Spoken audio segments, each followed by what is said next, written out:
Welcome to Gita Bharsa. This is not a space for belief or persuasion. It is a space for inquiry. The Bhagavad Gita is widely known for its answers.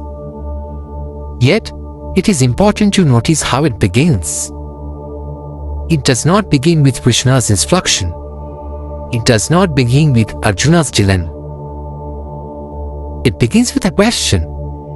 A question shaped by attachment, partiality, and the awareness that consequences are already unfolding. Today, we examine that opening question. The Mahabharata is already unfolding as the Bhagavad Gita begins. In Hastinapur, a blind king, Dhritarashtra rules a powerful kingdom. By lineage and duty, the throne belongs to the Pandavas, the sons of his younger brother Pandu. Yet, Dhritarashtra's loyalty lies with his own sons, the Kauravas, led by Duryodhana. This unresolved tension between responsibility and attachment shapes every decision.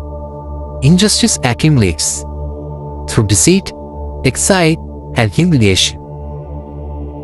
Despite possessing authority, the king remains silent. A final attempt at peace is made. Krishna asks only for 5 villages. The request is refused. Both armies now assemble at Kurukshetra, the field of righteousness. Unable to see the battlefield, Dhritarashtra runs to his charioteer, Sanjay, and asks his question. Dhritarashtra was Dharmakshetri Kurukshetri Samaveda Yutsava Mamakaha Pandavaschaiva Kim Kurvata Sanjaya. According to E.C. Bhaktivedanta Swami Prabhupada, this verse is not a neutral inquiry. Dhritarashtra already knows that both armies are assembled for war. His concern arises from where the battle takes place and who stands on the side of righteousness. As Swami Prabhupada writes in his purport to this verse, Dhritarashtra was afraid that the influence of the holy place might affect the outcome of the battle. He was quite aware that the sons of Pandu were by nature righteous, because they were trained by the Lord himself. Kurukshetra is not an ordinary battlefield. It is described in the Vedas as a sacred land, a Dharmakshetra. Dhritarashtra fears that the sanctity of this place, combined with the presence of Lord Krishna on the side of the Pandavas, may determine the outcome in favor of righteousness, rather than power or numbers. Prabhupada further emphasizes the word Mamaka, my sons. Though the Pandavas are also his relatives, Dhritarashtra distinguishes them from his own sons, revealing attachment and partiality. From Prabhupada's perspective, this opening verse establishes a fundamental principle of the Gita. Victory follows Krishna and Dharma, not strategy, strength, and possession. While Prabhupada presents a clear Vaishnava understanding, other thinkers illuminate the same verse from different philosophical angles. Adi Sankaracharya emphasizes Dharmakshetra as the domain where moral law operates. Dhritarashtra's unease reflects an implicit recognition that ego and force lose authority when action enters the realm of dharma. Ramanujacharya highlights the possessive phrase, my sons. Before any action occurs, judgment is already shaped by attachment. The division begins internally, before it manifests externally. Mahatma Gandhi interprets Dhritarashtra's blindness as moral blindness. The verse reveals ethical paralysis, knowing what is right, yet lacking the courage to act. Kurukshetra becomes the moral battlefield of everyday life. Philosophically, this verse is not about war alone, it is about delayed responsibility. Modern Kuruksetras appear quietly in institutions where authority observes wrongdoing but postpones action. In organizations where performance replaces principle. In personal lives where clarity exists but courage doesn't. Like with Rashtra, people often recognize what is right, yet hope circumstances will resolve themselves. The opening verse highlights a structured truth. Ethical failure is rarely sudden. It is cumulative. The question is not whether one knows what is right, but whether one acts before choice becomes consequence.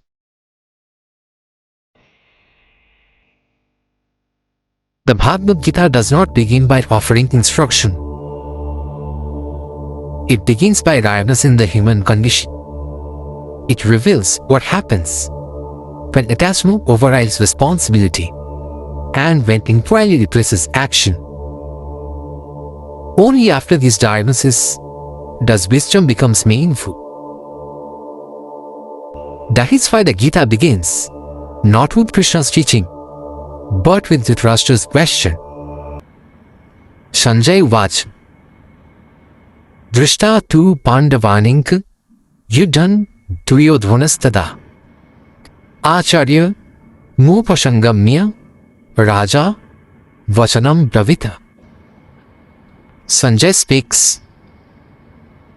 After seeing the army of the Pandavas arranged in military formation, King Duryodhana approached his teacher and spoke his words. This is Bhagavad Gita Chapter 1, verse 1.2. At first glance, it seems simple, almost ordinary. But the Gita never speaks casually. Every moment matters. Every silence speaks. The verse begins with Drishtva, meaning having seen, not attacked, not challenged, simply seen. Duryodhana looks at the Pandava army, and in that moment, something inside him tightens. Because what he sees is not chaos. He sees order. He sees discipline. He sees clarity. The Pandavas are Vyudham, arranged with intelligence, purpose, and calm. And this sight unsettles him.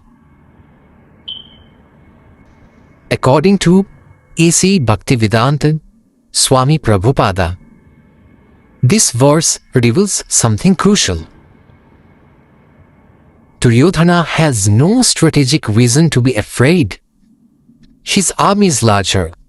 His resources are superior. His side is confident on paper. Yet, fear arises. Why? Because fear does not come from weakness. Fear comes from misalignment. When action is not rooted in righteousness, even power feels unsafe. Here's the subtle detail the Gita wants us to notice. Duryodhana does not address his soldiers. He does not rally his commanders. Instead, he walks towards his teacher, Dronacharya. A king seeking reassurance, a leader seeking validation. This is not strategy. This is psychology. True leadership flows outward, but insecurity flows sideways. Duryodhana's movement tells us everything. He doubts loyalty. He fears comparison. He senses instability. Before a single arrow flies, his inner battlefield is already disturbed. The Gita is quietly asking us, what does your first reaction reveal about you? Notice something else? The Pandavas do not speak. They do not posture. They do not announce strength. Their preparation speaks for them. And that silence becomes louder than words. Order has a presence. Clarity has weight. And chaos always feels threatened by it. Ancient thinkers observed this truth long ago. Adi Sankaracharya taught that unrighteous action can never create inner steadiness. Vedantic philosophy reminds us, the mind cannot rest when conscience is restless. Duryodhana's fear is not tactical. It is existential. Because deep down he knows this word is not aligned with dharma. This verse is not ancient history. It plays out every day. In work life, the loudest leader is often the most insecure. True confidence does not announce itself. It organizes quietly. In relationships, control often hides fear of loss. Trust arises only when intention is clean. In our inner world, anxiety appears not because something is wrong, but because something is out of alignment. Let the verse speak directly to you. Preparation brings calm. Attachment breeds fear. Discipline creates presence. Power without clarity collapses inwardly. Silence, grounded in truth, unsettles noise. Ask yourself, where do I feel threatened? Even when I appear strong, where am I seeking reassurance instead of offering clarity? Because the Gita reminds us, the first defeat is never external. It begins as disturbance within. Now let us head back to the battlefield of Kurukshetra. Pashyaitam Panduputranam Acharya Mahatim Chamum Vyudham Drupada Putrena Tava Shishyena Dhamata. Duryodhana says, my teacher, behold the great army of the sons of Pandu, so expertly arranged by your intelligent disciple, the sons of Drupada. This is Bhagavad Gita Chapter 1, verse 1.3. On the surface, it sounds respectful. But the Gita is never concerned with surface meaning alone. Listen carefully, not to the words, but to the tone behind them. Duryodhana says, behold the great army. He is pointing, drawing attention, almost insisting. Why would someone with greater strength need to point out the strength of the other side? Because fear wants company. Then comes the sharpest detail in the verse. Your intelligent disciple, the son of Drupada. This is not accidental. Dronacharya trained Drishtadyumna, the very commander of the Pandava army. And Duryodhana reminds him of it. Politely, indirectly, but clearly. This is not praise. This is pressure. According to A.C. Bhaktivedanta Swami Prabhupada, this verse reveals Duryodhana's deep insecurity. He fears that Drona's heart may lean towards the Pandavas. So, what does fear do? It subtly questions loyalty without openly accusing. This is a classic move of insecurity. I trust you, but remember where you stand. You are with us, right? Fear rarely confronts directly. It manipulates through implication. Notice the pattern. In verse 1.2, fear arises. Fear seeks validation, approaching the teacher. Fear disguises itself as observation in verse 1.3. Duryodhana is not speaking to inform. He is speaking to stabilize himself. And, in doing so, he reveals his inner state to the Gita and to us. In Vedantic thought, speech is the first outward leak of the inner mind. A settled mind speaks simply. An unsettled mind explains excessively. Duryodhana's words are careful, layered, political, because he is no longer grounded. Once again, the Pandavas do not speak. Their army remains silent. Their alignment remains intact. Only one side is talking. And it is not the side at peace. This is one of the Gita's quiet laws. Noise is often the echo of inner imbalance. You may recognize this moment. At work, when someone highlights others' strength excessively, it often masks their own insecurity. In relationships, passive, aggressive reminders replace honest trust. In ourselves, we explain too much when we feel unsure.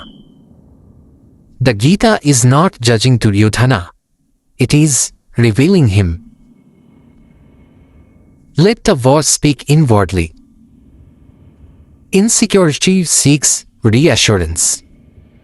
Fear disguises itself as observation. Attachment questions loyalty. Calm does not need commentary. Alignment does not defend itself.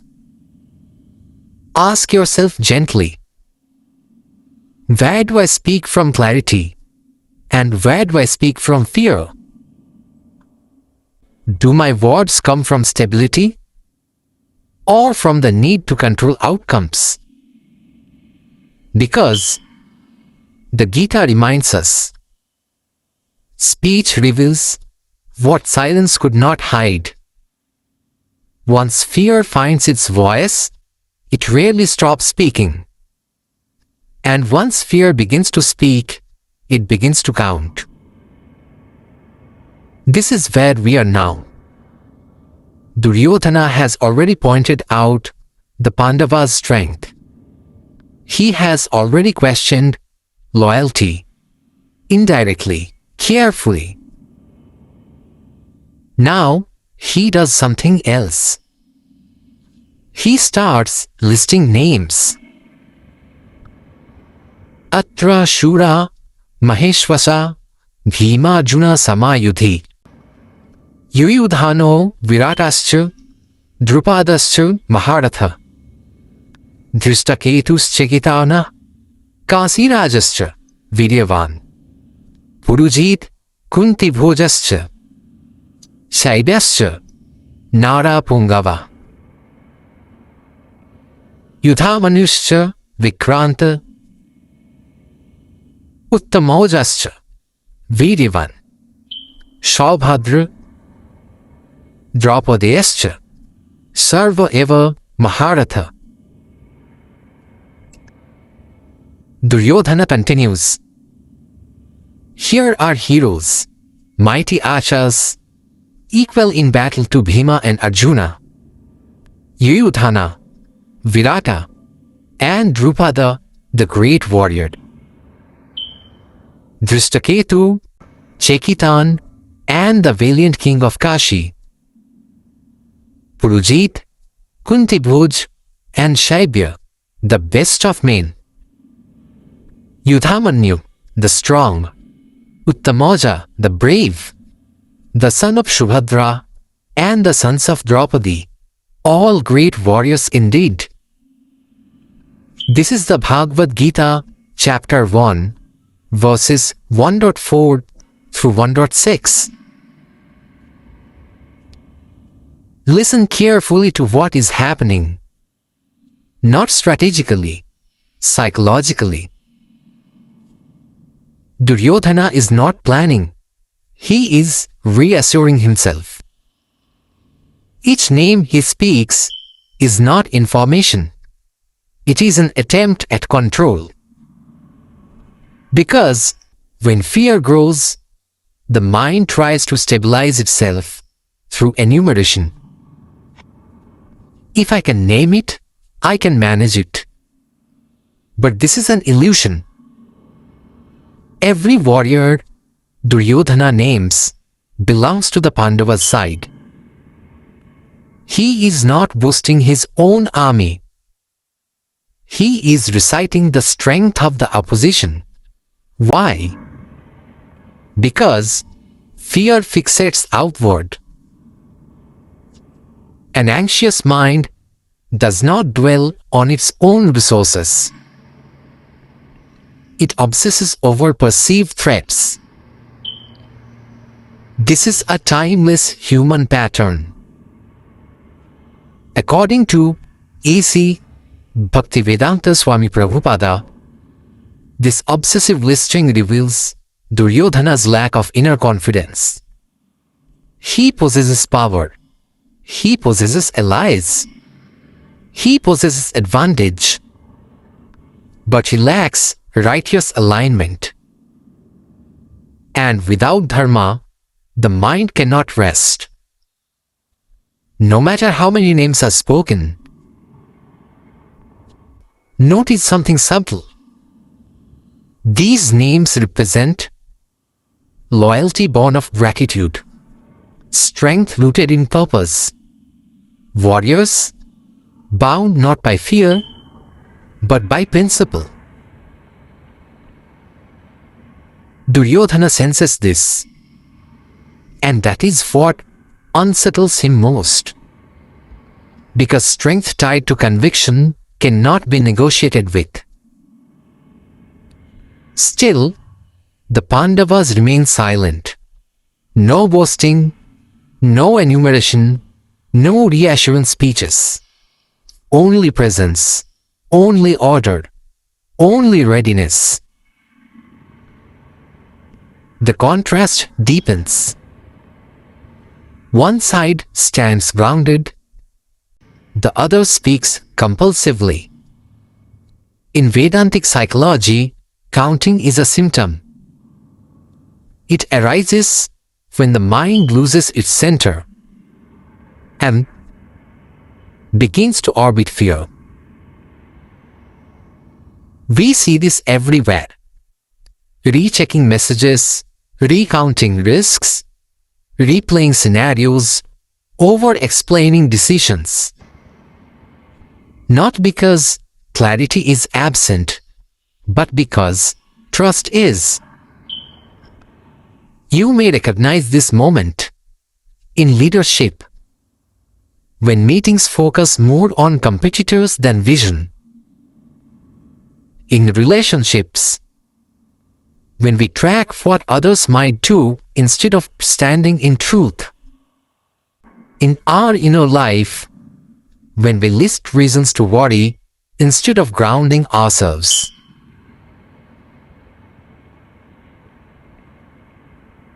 The Gita is not condemning this.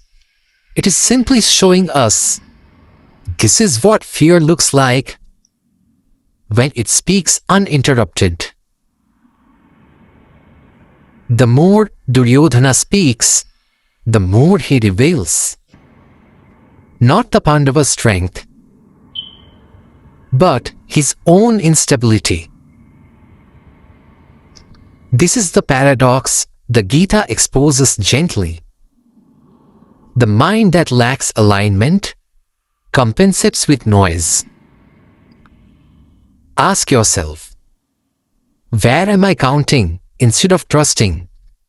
Where do I recite threats instead of anchoring myself in clarity? Because the Gita whispers, what is truly yours does not need to be defended through anxiety. After counting the strength of the Pandavas, after naming every warrior that unsettles him, Duryodhana finally turns, not outward, but toward his own side. This moment matters, because when fear can no longer avoid itself, it attempts control. Asmankatu vishashta yeta nibodha dvijuttama nayaka mama sainyasya sanjanartham tana bravimite. Bhavan Bhishmascha Karnascha Kripascha Samitinjaya Ashwathama Vikarnascha Saumadatis Tathaivacha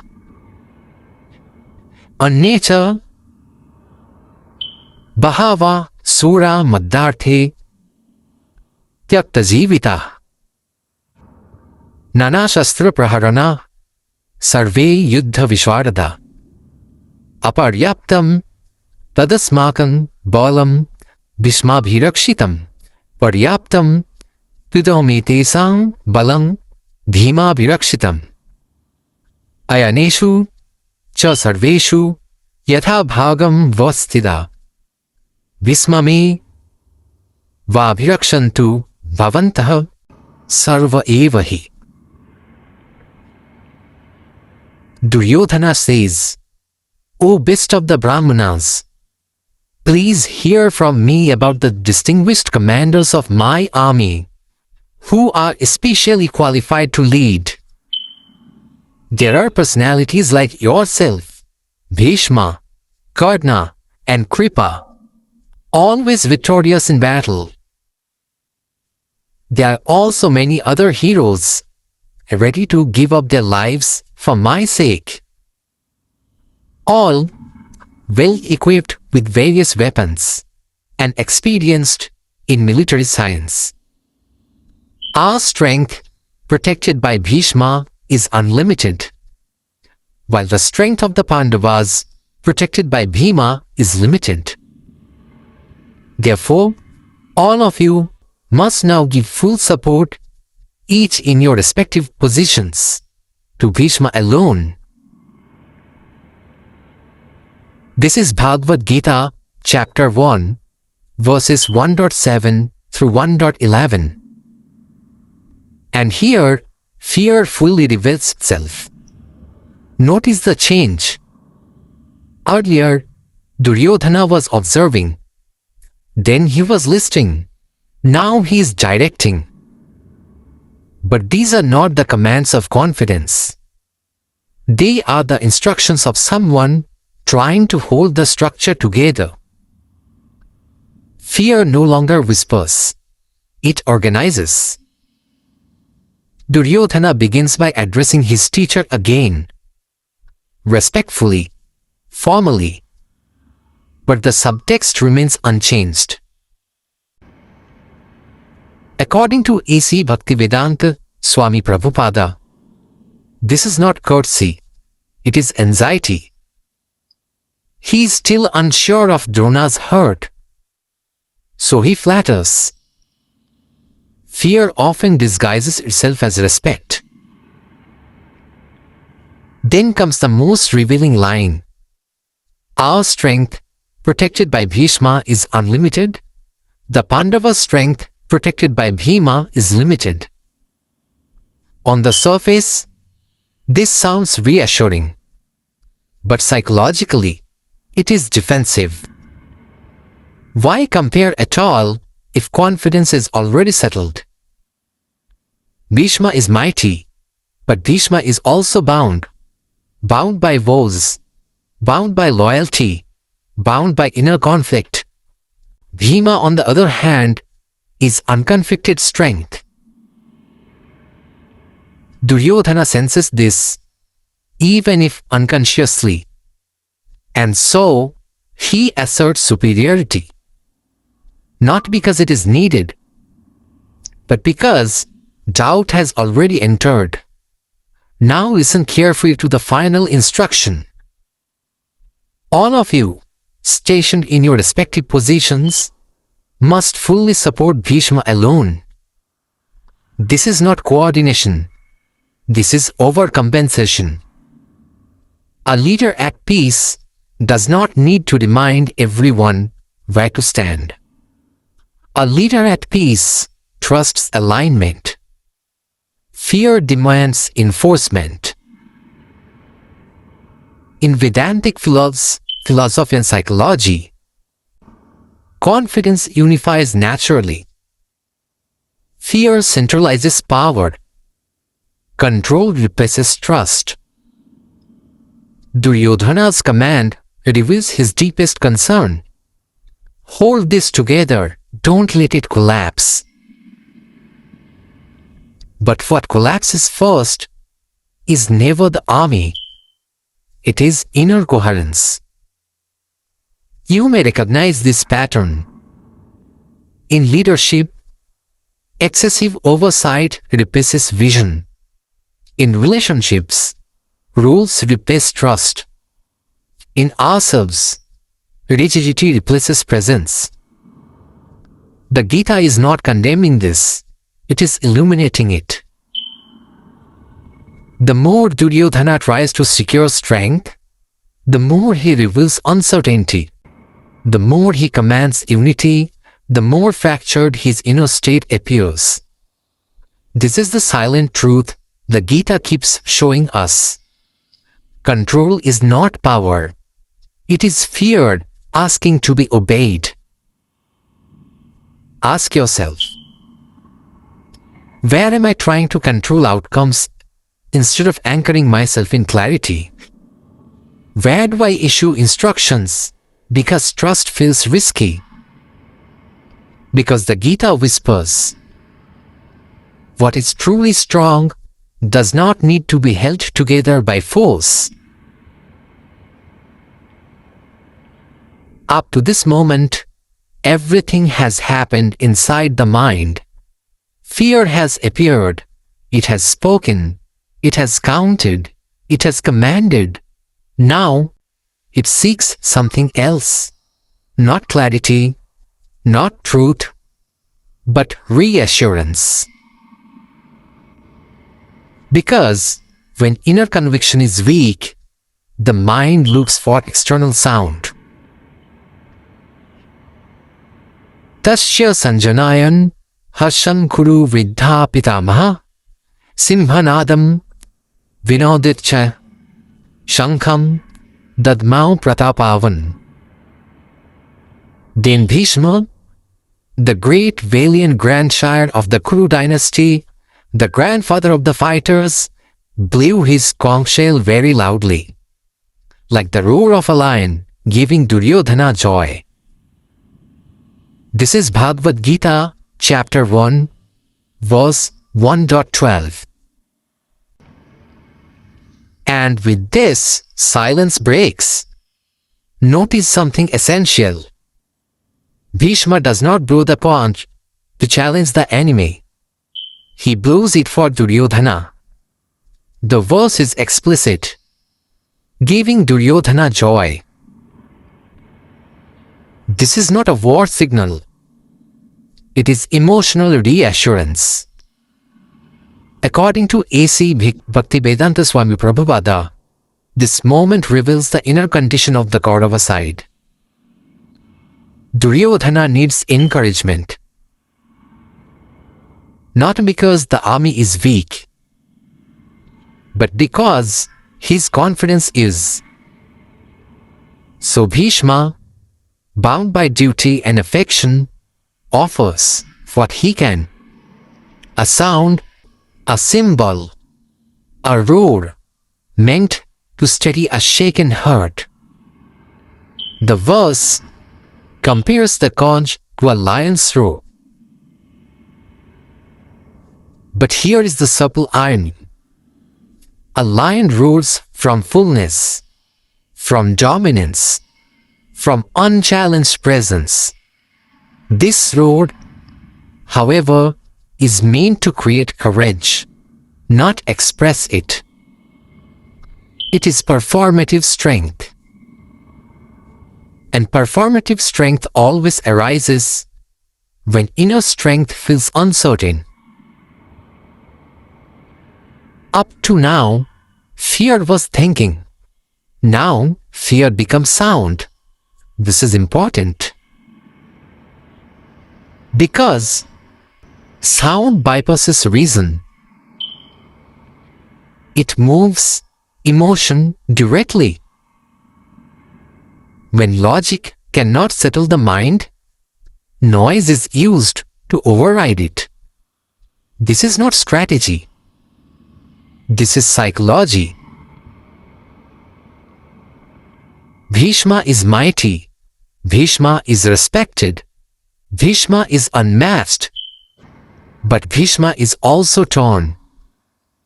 He knows the Pandavas stand on dharma. He knows the war is unjust. And yet, he stands where he must stand. So his conch does not express joy. It creates it for someone else. This is the tragedy beneath the sound. The Gita is not celebrating the roar. It is exposing its purpose. When confidence is natural, it does not need amplification. When sound is needed to feel strong, strength is already under question. This moment repeats endlessly. In leadership, big announcements hide fragile vision. In social spaces, loud certainty masks inner doubt. In ourselves, we distract instead of reflect. Music, noise, activity, anything but silence. Because silence reveals truth. Ask yourself honestly, where do I use noise to avoid facing uncertainty? Where do I seek reassurance instead of grounding myself in clarity? Because the Gita whispers softly, true courage does not need sound, it needs alignment. A single conch has sounded, a roar meant to comfort one man, and for a brief moment, it seems as though reassurance has arrived. But the Gita is not finished listening, because now the answer comes. And it does not come from one source, it comes from many. Tata sankascha, bhairyascha, panavanamka gomukha, sahasaivabhya nahanta sa shabdastu mulu bhavata. Thereafter, conch shells, drums, bugles, trumpets and horns were all suddenly sounded. and the combined sound was tumultuous. This is Bhagavad Gita Chapter 1, verse 1.13. One sound has now become many, and the psychological landscape shifts completely. Bhishma's gong was loud, but it was singular. This sound is collective, not organized by command, not initiated for reassurance. It arises naturally, from alignment. The Gita is precise with its language. It does not say loud, it says tumultuous, tumula. This is not chaos. This is power multiplied through unity. Each instrument keeps its own voice, yet, together, they form one overwhelming presence. No one is compensating. No one is reassuring. They are simply ready. Up to now, the Kaurava side has been speaking, explaining, directing, reassuring. The Pandava side has been silent. Until now. And when they respond, they do not respond with words. They respond with being. According to A.C. Bhaktivedanta Swami Prabhupada, this collective sound defects inner confidence. The Pandavas are not providing strength. They are expressing readiness. There is no anxiety beneath this sound. No insecurity seeking cover. It is sound that rises because conviction is already settled. Notice the instruments: gongs, drums, horns, trumpets, different forms, different tones, yet no confusion. This is the sound of alignment without uniformity. A profound truth. Unity does not require sameness. It requires shared purpose. This sound does not comfort one man. It shakes the field. Why? Because insecurity collapses when it meets unforced confidence. Noise meant to reassure is overwhelmed by resonance that needs no reassurance. This is the turning point. You have seen this. In teams, one anxious voice tries to motivate. Then, a united group simply shows up prepared. In movements, not slogans, but shared conviction changes momentum. In your inner world, thoughts arguing, then clarity arrives without effort, and suddenly the mind becomes still. The Gita is teaching without preaching. What is aligned does not shout, yet when it speaks, it is undeniable. The Pandavas did not respond quickly. They responded completely. Ask yourself, does my expression come from reassurance seeking or from inner alignment? Do I make noise to feel strong, or does strength speak through me naturally? Because the Gita reminds us, conviction resonates, anxiety echoes. The collective resonance has spoken. The field has felt it. And now, from that vast soundscape, two figures come into focus. Not generals, not strategists, but symbols. This is where the Bhagavad Gita sharply shifts frames from psychology to presence.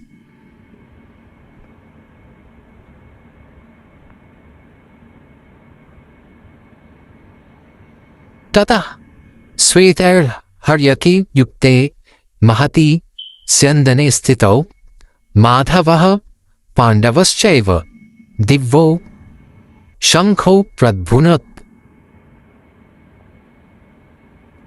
Panchajanya Rishikeshu Devadattan Dhananjaya Pondrang Dadmo Mahashankhang Bhima Karma Vrikodara Ananta Vijayang Raja Kuntiputru Yudhishthira Nakulaha Sahadevascha Shuhosh Manipushpako Kashyasya Parameshvasya Shikandicha Mahabharata Drishtadumno Viratascha Shatyakischa Parajita Drupado Draupadeyascha Sarvasha Prithivipate Shaubhadrascha Mahabahu Shankhanadan Prithaka Prithaka.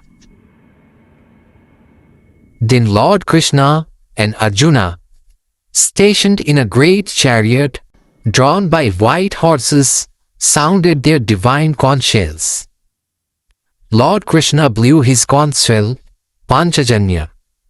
Arjuna blew his, Devadatta.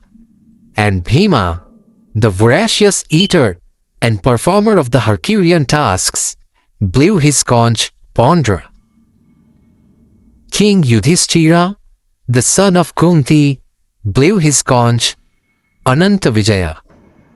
Nakula and Sahadeva blew Shughosha and Manipushpaka. That great archer, the king of Kashi, the great fighter Shikandi, Drishtadumna, Virata, and the unconquerable Satyaki, Drupada, the sons of Draupadi, and the mighty armed son of Subhadra, all blew their respective conch shells. These are Bhagavad Gita Chapter 1, verses 1.14 through 1.18. And something profound has happened. Until now, sound emerged from many mouths. Now, sound flows from the center. The chariot of Krishna and Arjuna. This is no ordinary chariot. It is not described for decoration. It is described because presence has entered the field. The Gita mentions the horses. White. Why? White symbolizes clarity, purity of intent, Sattva, balanced awareness. This chariot is not driven by aggression. It is guided by consciousness.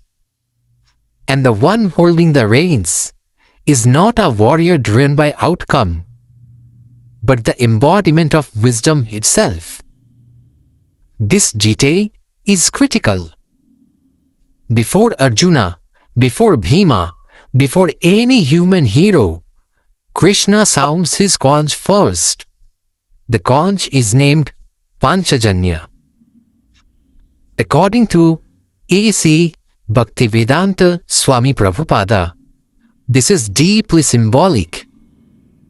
It means divine assurance precedes human action. Before courage is demanded, support is already present. Before the warrior must face doubt, guidance has already arrived. Only after Krishna does Arjuna blew Devadatta. The name itself means given by grace. This is not self-generated confidence. This is courage received. The Gita is showing us something quietly revolutionary. Strength, aligned with wisdom, does not arise from ego. It arises from surrender to clarity. Then comes Bhima. His conch, Pondra, sounds next. Bhima represents immense physical strength, emotional intensity, unfiltered power. But notice, his sound follows Krishna and Arjuna. Power does not lead. Power serves alignment. This is not chaos. This is order. Now, the sound spreads outward. Yudhishthira, dharma and steadiness. Nakula and Sahadeva, humility and skill. Satyaki, Virata, Drupada, loyalty and vetter. Shikhandi and Drishtadyumna, destiny and resolve. The sons of Draupadi, future and continuity. Abhimanyu, youthful courage, yet to be tested. Each conch is distinct. Each voice is honored. No one is drowned out. This is unity without erasure. Remember what came before. On the Kaurava side, one conch to comfort one man. On the Pandava side, many conches expressing shared readiness. One side needed reassurance. The other needed no explanation.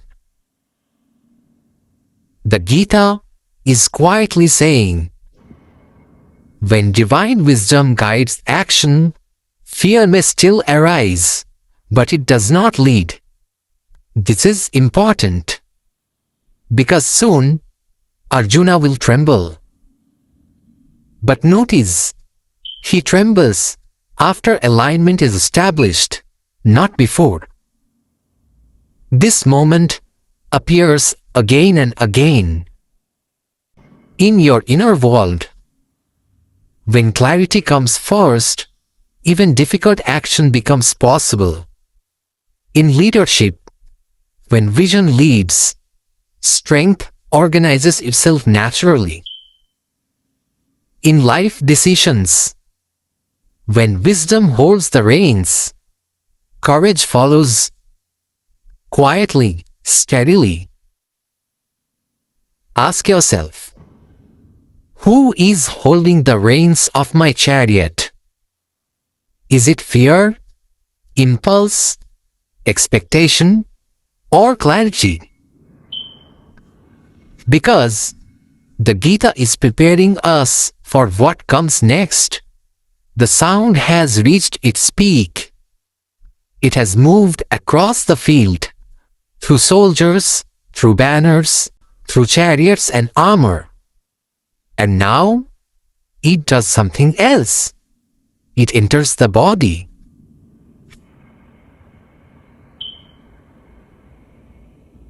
Sa ghosho dhartarashtranam hridayani vidaret namascha prithiving chaiva tumulo abhyanundayan. The tumultuous sound vibrating through the sky and the earth tore apart the hearts of the sons of Dhritarashtra. This is Bhagavad Gita Chapter 1, verse 1.19. And in the single line, the Gita exposes the difference between outer power and inner stability. The verse does not say their bodies trembled. It does not say their weapons fail. It says their hearts were torn. In the Gita, the heart is not emotion alone. It is the seat of conviction. What breaks here is not courage. It is certainty. The sound does not injure them. It reveals them. This sound is not random noise. It is resonance born of alignment, and alignment is unbearable to those standing on inner division. The sons of Dhritarashtra are powerful, but they are not united inwardly. They stand for inheritance, not truth, for possession, not purpose. So, when sound rooted in conviction arrives, it destabilizes them instantly. Here is the law the Gita is quietly teaching. What is unaligned cannot withstand coherence. The Pandava sound does not threaten, it does not boast, it does not demand surrender. It simply exists fully, and that fullness exposes the cracks in those who rely on structure instead of clarity. The sons of Dhritarashtra are many. They are trained, they are armored, they are prepared for war. Yet, one wave of aligned sound shatters their inner composure. Why? Because numbers create confidence only when the heart is already at peace. Otherwise, numbers amplify fear. This verse reveals something subtle and unsettling. Sound does not create fear. It magnifies what is already there. The Kaurava hearts were already uneasy, already conflicted, already unstable. The sound simply removed the last layer of denial.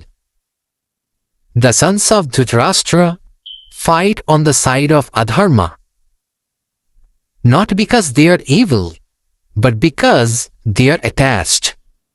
And attachment fractures the heart.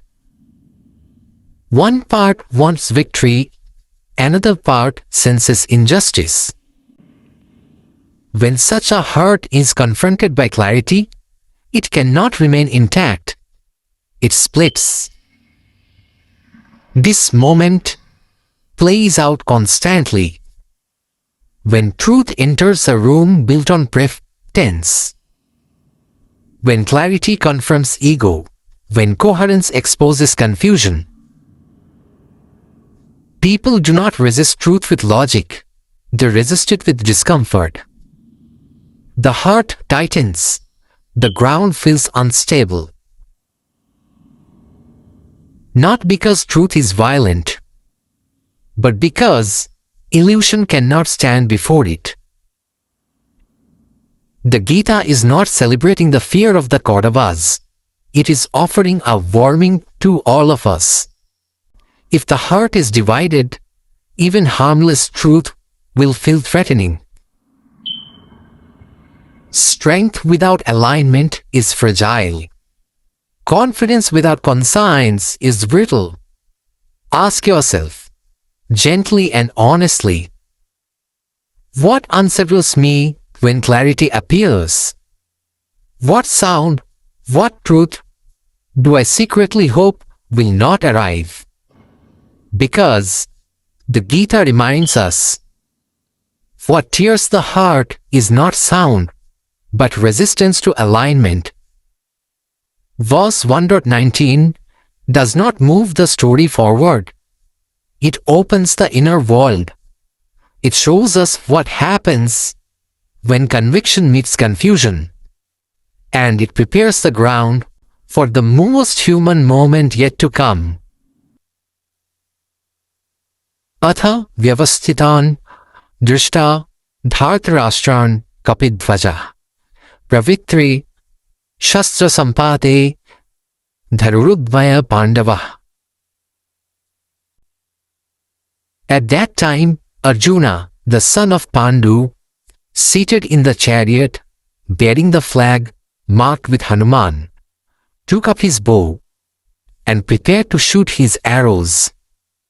O king, after looking at the sons of Dhritarashtra, drawn in military array, Arjuna then spoke to Lord Krishna these words. Picture it. The battlefield is not silent anymore. It is vibrating, with conches, with hooves, with armor, with the weight of centuries of family karma. Arjuna is not a novice. He is the greatest archer of his time. His hands do not tremble easily. And yet, the verse describes something subtle. Weapons are about to fly. Arjuna lifts his bow. He is Kapidhwaja, the one with Hanuman on his flag, meaning strength, devotion, divine protection, a symbol of unstoppable force. Everything about the scene says, strike. But then, Arjuna does something that warriors do only when something deeper has begun to move. He looks, he truly looks, not at an abstract enemy, but at the sons of Dhritarashtra, meaning his own relatives, elders, teachers, family. And in that looking, the story begins to shift. As is evident from the purport in Bhagavad Gita as is, the battle was just about to begin. It is understood from the above statement that the sons of Dhritarashtra were more or less disheartened by the unexpected arrangement of military force by the Pandavas, who were guided by the direct instructions of Lord Krishna on the battlefield. The emblem of Hanuman on the flag of Arjuna is another sign of victory, because Hanuman cooperated with Lord Rama in the battle between Rama and Ravana, and Lord Rama emerged victorious. Now both Rama and Hanuman were present on the chariot of Arjuna to help him. Lord Krishna is Rama himself, and wherever Lord Rama is, his eternal savior and servitor Hanuman and his eternal consort Sita, the goddess of fortune, are present. Therefore, Arjuna had no cause to fear any enemies whatsoever. And above all, the Lord of the senses, Lord Krishna, was personally present to give him direction. Thus all good counsel was available to Arjuna in the matter of executing the battle. In such auspicious conditions, arranged by the Lord for his eternal devotee, lay the signs of assured victory. A.C. Bhaktivedanta Swami Prabhupada highlights this verse as the psychological and spiritual pivot of the Gita. Arjuna lifting his bow shows initial readiness for duty, Kshatriya dharma. Yet, instead of attacking, he turns towards Krishna and speaks.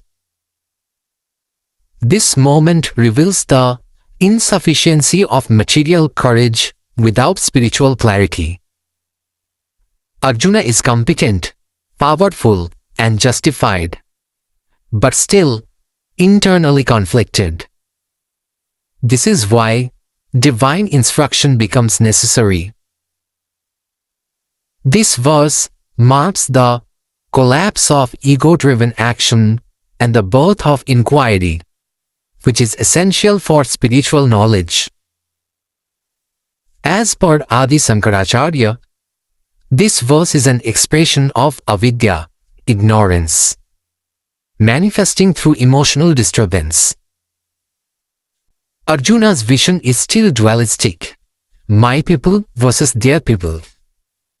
His action is motivated by misidentification with body, role, and relations.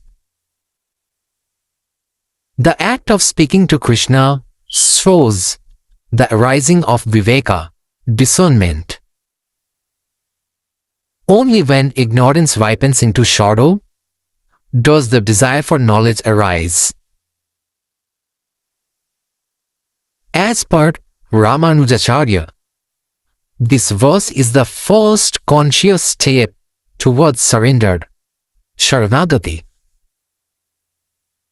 Arjuna is still active and capable, but chooses to seek guidance. Krishna is not abstract Brahman here, he is the compassionate Lord. The moment shows dependence replacing self-reliance. True wisdom begins when the individual soul recognizes its dependence on the Supreme. Sarvapalli Radhakrishnan interprets this verse as the universal human dilemma. Arjuna symbolizes modern humanity, competent, educated, yet morally torn. The battlefield is not merely physical, but ethical and psychological. The pause before action is not weakness, but conscience awakening. The Gita begins where all moral philosophies must, at the moment of inner conflict. In Bhagavad Gita 1.20, Arjuna stands fully armed, ready to act. The battle is about to begin. Yet, instead of releasing an arrow, he pauses and turns to Krishna and speaks. This single pause is the most human moment in the entire Gita. We find the relevance of this verse even in our modern day-to-day life. In today's world, speed is celebrated. Fast decisions, instant reactions, move fast and break things.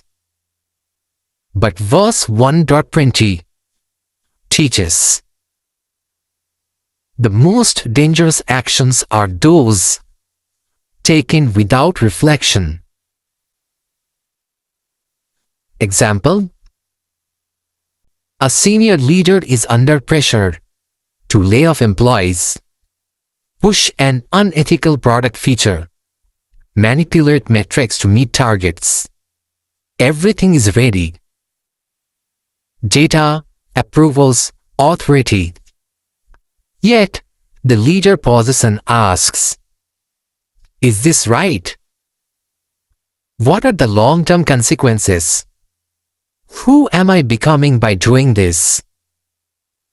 That pause is Arjuna's moment. Wisdom begins not with action, but with conscious restraint. Many professionals today face high competence, strong resumes, external success, but deep internal confusion. A top-performing engineer or consultant asks, why does this success feel empty? Is this work aligned with my values? Am I chasing growth or escaping fear? They can act, but they don't know why they should. Verse 1.20 validates this moment. Not knowing is not failure. Acting without knowing is. Today, when faced with conflict, people often scroll social media, seek validation, follow trends, copy others' paths. Verse 1.20 suggests a different approach. Someone at a career crossroads, startup versus stability, passion versus paycheck, ethics versus abandonment. Instead of asking, what are others doing? They ask, what aligns with my deeper values? What decision lets me sleep peacefully? Krishna today may appear as a mentor, a coach, reflection, journaling, meditation, therapy. The quality of your guidance determines the quality of your decisions. Kurukshetra is not just a war field, it is the field of the mind.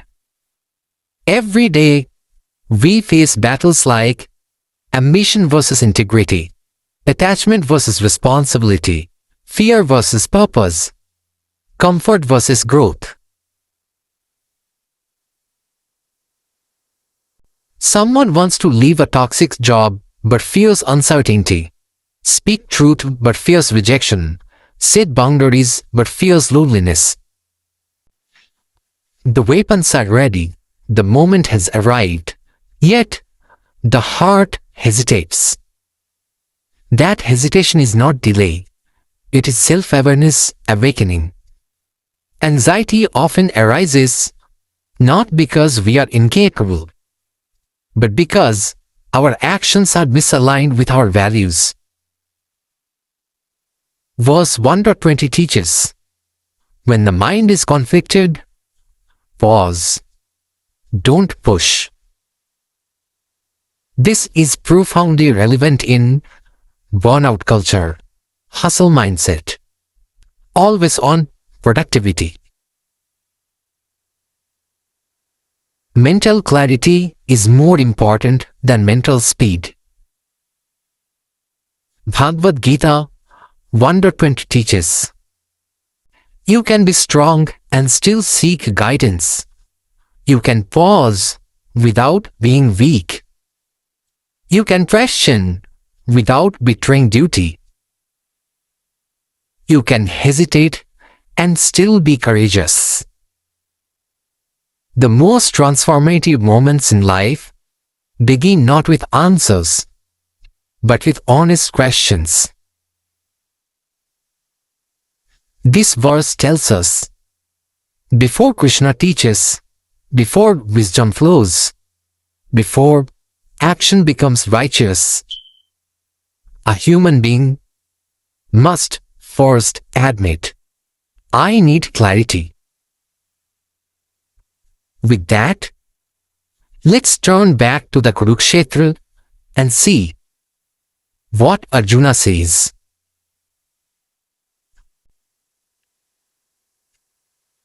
Arjun Uvacha Shainayoru Bhayor Madhye Rathang Sthapaya Myachyuta Yabadeta Nirikshekshang Yodhukamana Vasthitan Karmeya Saha Yodhavya Masmina Ranashamuddame. Arjuna said, O infallible one, please draw my chariot between the two armies so that I may see those present here who desire to fight and with whom I must contend in this great trial of arms. This is Bhagavad Gita, verse 1.21 and 1.22. Arjuna speaks, and the first words are not attack, not strategy, not aim for Bhishma first. He says, place my chariot between the two armies. This is not just a tactical request. This is symbolic of the entire human condition. Because between two armies is where we all live. Between fear and duty, between comfort and growth, between what we want and what we must do, between attachment and truth. And Arjuna addresses Krishna as Achyuta, the infallible, the one who does not fall, meaning, put me in the middle and don't let me fall. As is evident from the purport in Bhagavad Gita as a pure devotee of the Lord, Arjuna had no desire to fight with his cousins and brothers. But he was forced to come onto the battlefield by the obstinacy of Duryodhana, who was never agreeable to any peaceful negotiation. Therefore, he was very anxious to see who the leading persons present on the battlefield were. Although there was no question of a peacemaking endeavor on the battlefield, he wanted to see them again, and to see how much they were bent upon demanding an unwanted war.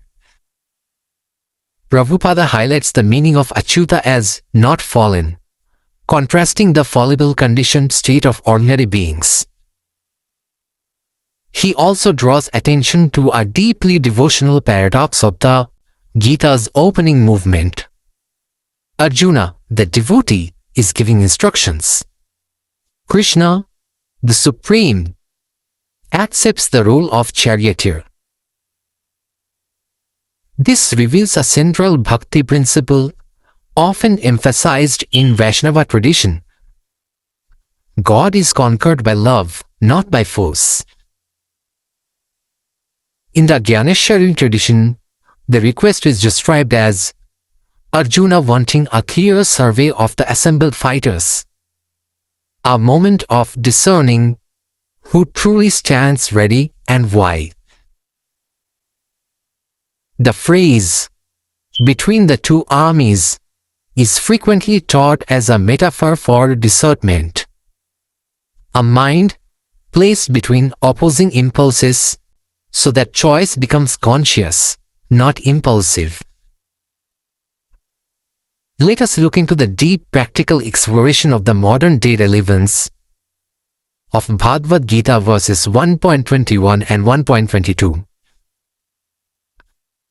Arjuna asks Krishna to place the chariot between the two armies, so he can see clearly who stands on both sides before acting.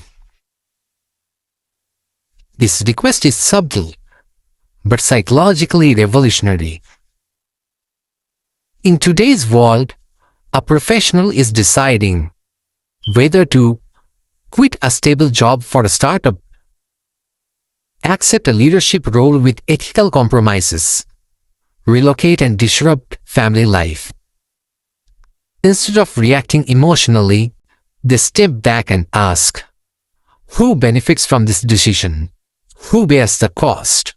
What values are at stake? This is Arjuna's chariot moment. Wise decisions require seeing all stakeholders, not just outcomes. We often find a manager is caught between senior leadership pressure, team burnout and model. If they identify with only one side, they become biased. If they step into the middle, they listen to both. They see systematic causes. They respond rather than react. The middle ground is not indecision. It is emotional maturity. Modern society thrives on extremes. Us versus them.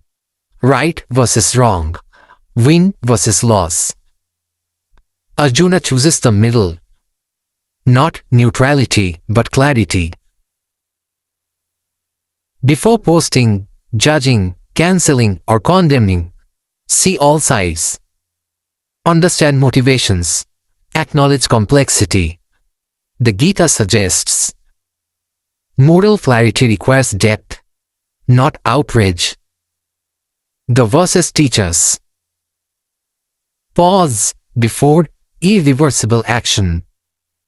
Seek perspective before judgment. See people before positions. Understand consequences before choices. Create space between emotion and action. Wisdom is not knowing what to do instantly. It is knowing when to wait and see clearly. Before you act, place yourself where truth is visible from all sides.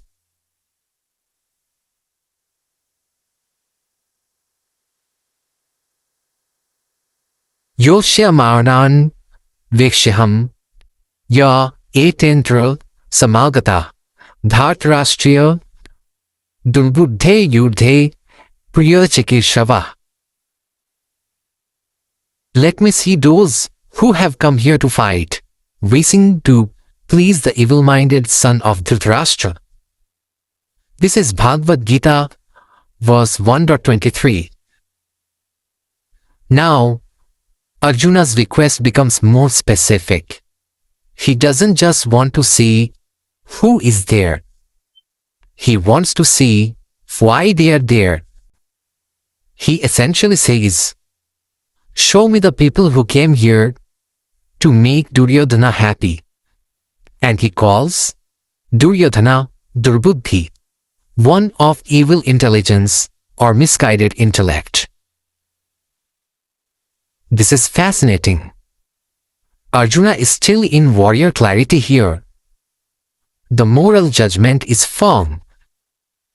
But the deeper tragedy is approaching because the people who are there are not strangers. They are his elders, teachers, relatives, friends. And when the heart realizes that the supporters of wrong include those you love, the mind begins to shake. As is evident from the purport in Bhagavad Gita as is, it was an open secret that Duryodhana wanted to usurp the kingdom of the Pandavas by evil plans, in collaboration with his father, Dhritarashtra. Therefore, all persons who had joined the side of Duryodhana must have been birds of the same feather. Arjuna wanted to see them on the battlefield before the fight was begun, just to learn who they were. But he had no intention of proposing peace negotiations with them. It was also a fact that he wanted to see them to make an estimate of the strength which he had to face. Although he was quite confident of victory because Krishna was sitting by his side. This is crucial. Arjuna's initial movement is not cowardice, it is reckoning. He is measuring the moral landscape, person by person. Some Vaishnava commentarial streams emphasize that Arjuna's request is part of the narrative build-up. Krishna is about to place him where he must see the full reality clearly. Resources that compile multiple Acharya commentaries present this moment as Arjuna's deliberate request for direct perception before action. This verse opens a theme that is painfully modern. What does it mean to support a wrong cause out of loyalty? To please someone powerful, to gain favor, to avoid consequences, to stay in the safe camp? That question doesn't live only in ancient epics. It lives in companies, families, institutions and friend groups every day. A manager asks you to manipulate reporting. A group encourages bullying disguised as team culture. A senior person wants you to stay silent about unfairness. And the temptation is, I will just go along. It keeps things smooth. Verse 1.23 is a mirror. Are you fighting for truth or fighting to please power? Sometimes a whole group rallies behind someone who is loud, influential and wrong, and people join, not because they believe, but because they want to belong. Pleasing the wrong center eventually costs your peace.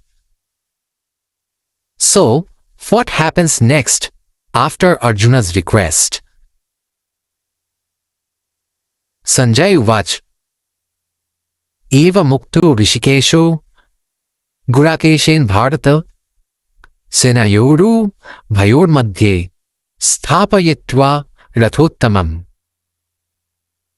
Sanjaya said, O descendant of Bharata, having thus been addressed by Arjuna, Lord Krishna drew up the fine chariot in the midst of the armies of both parties. This is Bhagavad Gita, verse 1.24. Now the narrator returns. Sanjaya speaks, and the action is simple. Krishna moves the chariot. But in that simplicity, is something profound.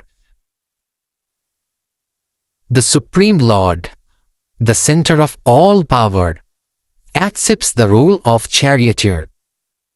He takes Arjuna exactly where Arjuna asks. Meaning, when a sincere seeker asks for clarity, life, and grace will often place them right in the middle of reality, not away from it. Not in comfort, not in fantasy, but in truth.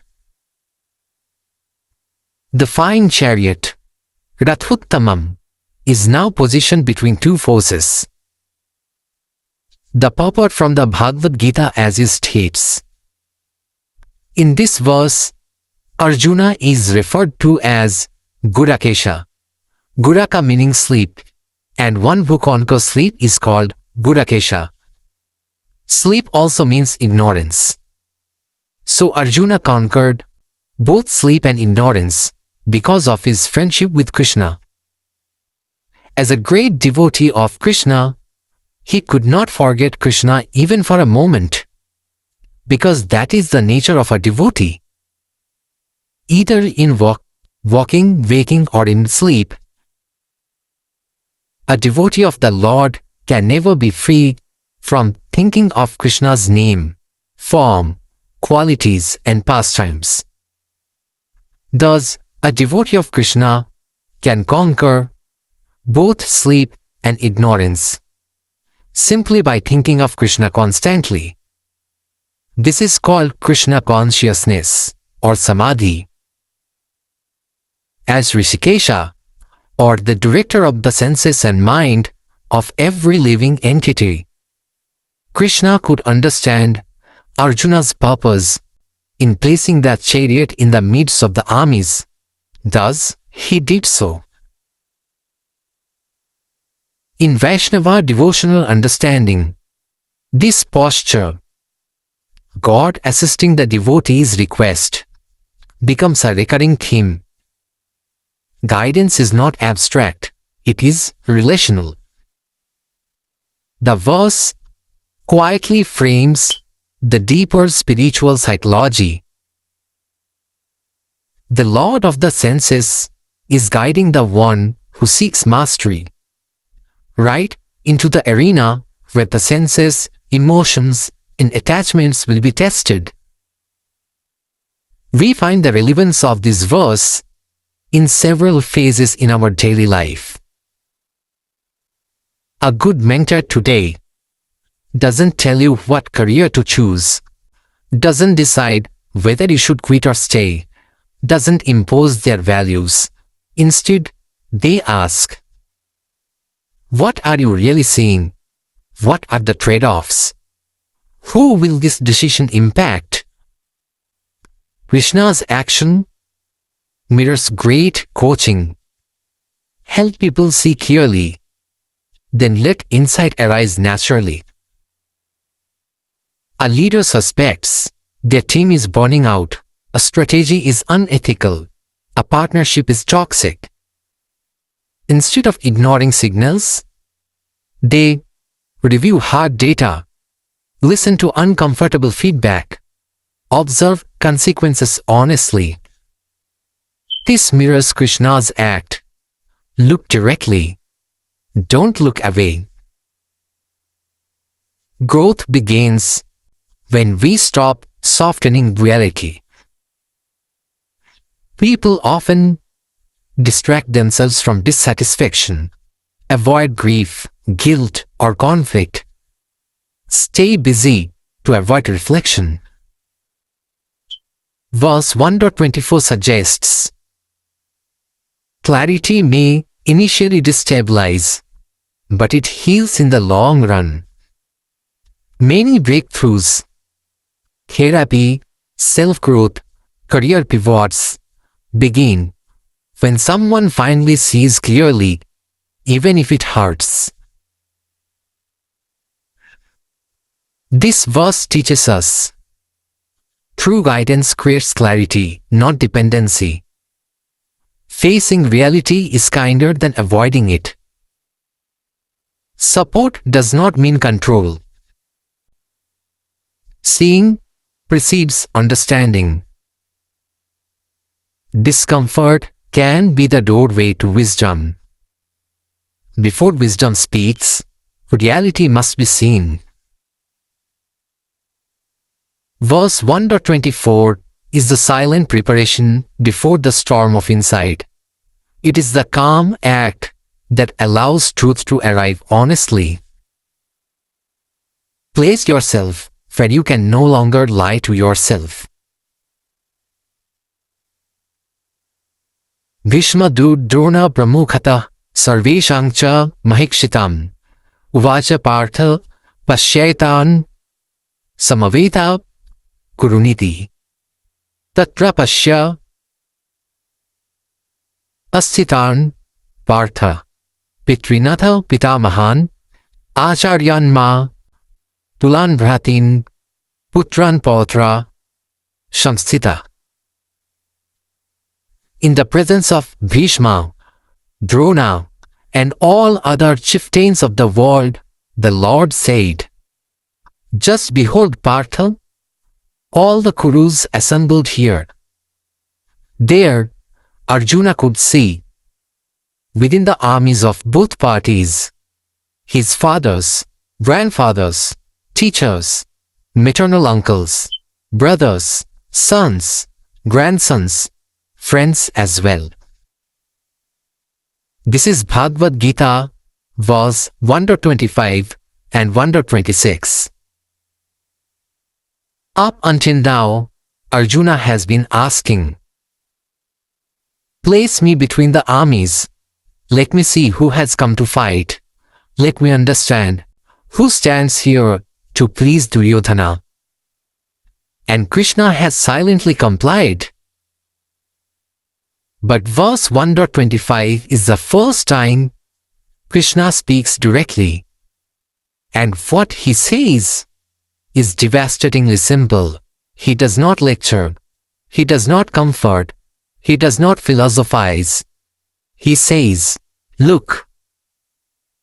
Pashyaitan, behold." And suddenly, the battlefield stops being a strategic layout. It becomes a family album. Krishna positions the chariot directly in front of Bhishma and Drona. Not accidentally, not symbolically, deliberately. Bhishma, the grandfather who raised him, Drona, the teacher who taught Arjuna everything he knows about war. This is not a random lineup. This is surgical placement. Krishna is saying without saying it, "You asked to see clearly, so I will not let you look from a distance. I will not let you blur faces into the enemy. I will let you see the truth up close." And then, Krishna speaks one of the most understated yet emotionally explosive lines in the entire Gita. "Behold the Kurus assembled here. Not your enemies, your opponents, the unrighteous, but the Kurus, your people, your bloodline, your world." This is the exact moment when Arjuna's warrior identity collides with his human identity. Arjuna is no longer seeing formations, banners, or strategies. He is seeing faces. Faces that once smiled at him. Faces that taught him how to walk, how to fight, how to live. Faces that shared meals, stories, victories, grief.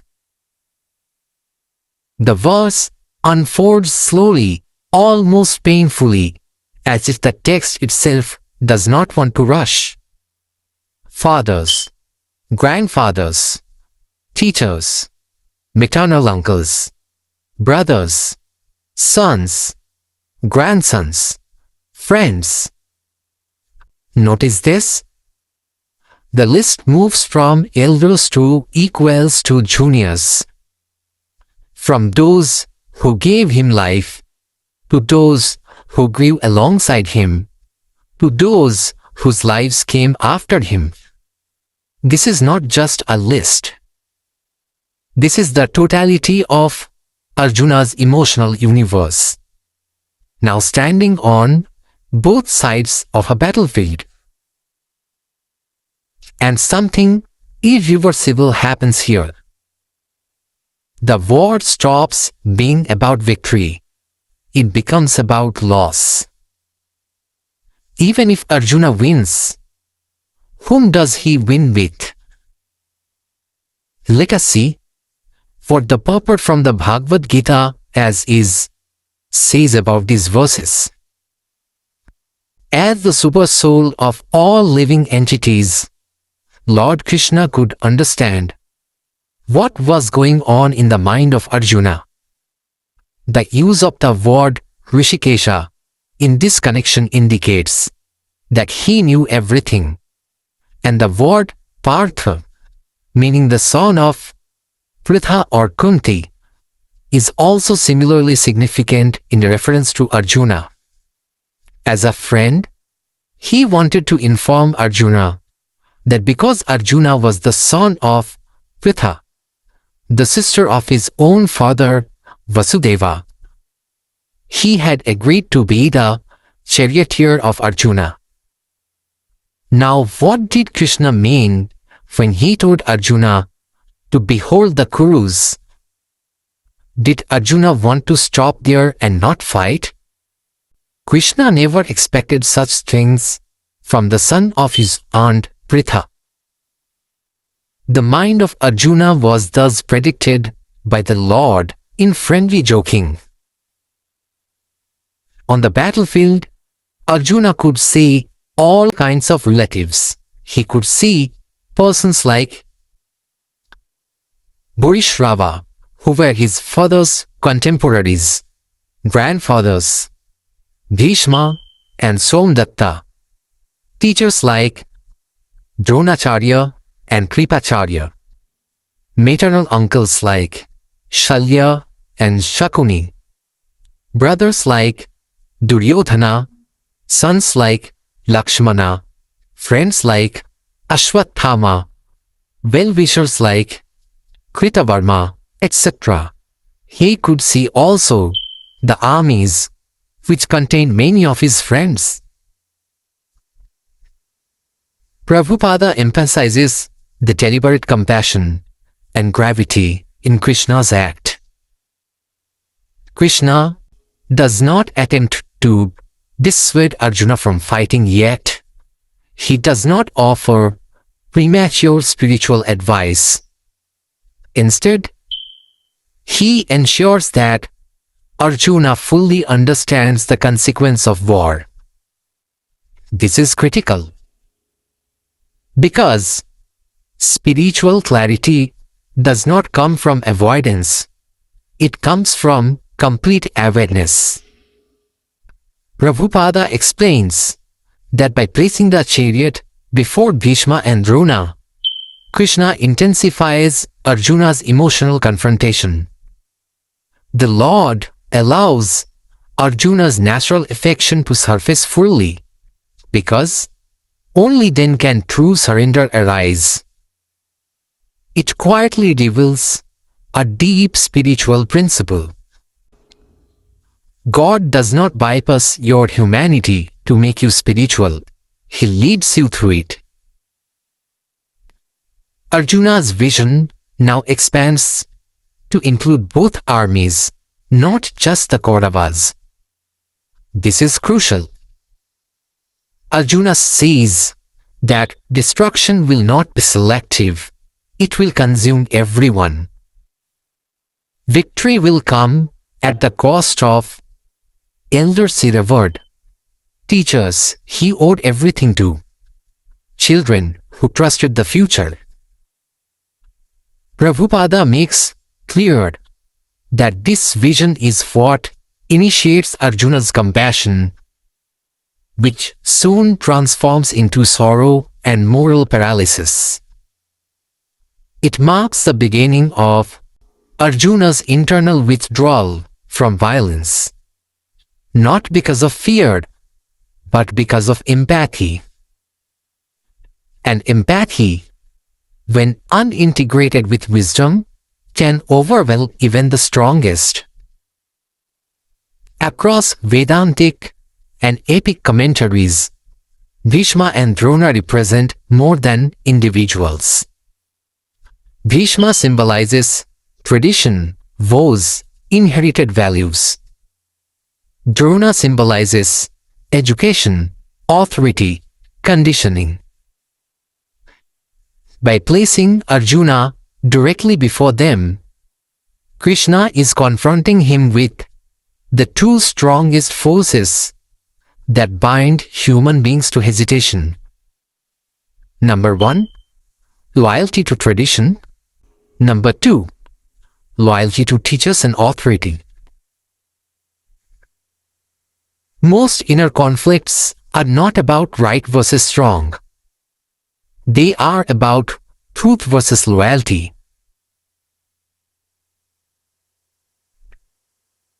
These verses also note that all the great kings are present.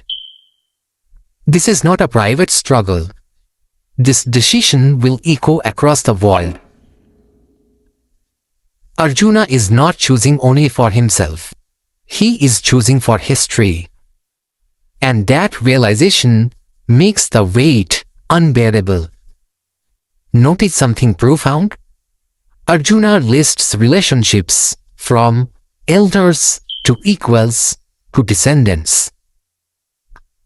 This mirrors how attachment is layered inside us. Reverence, identity, responsibility. Arjuna is not losing just people.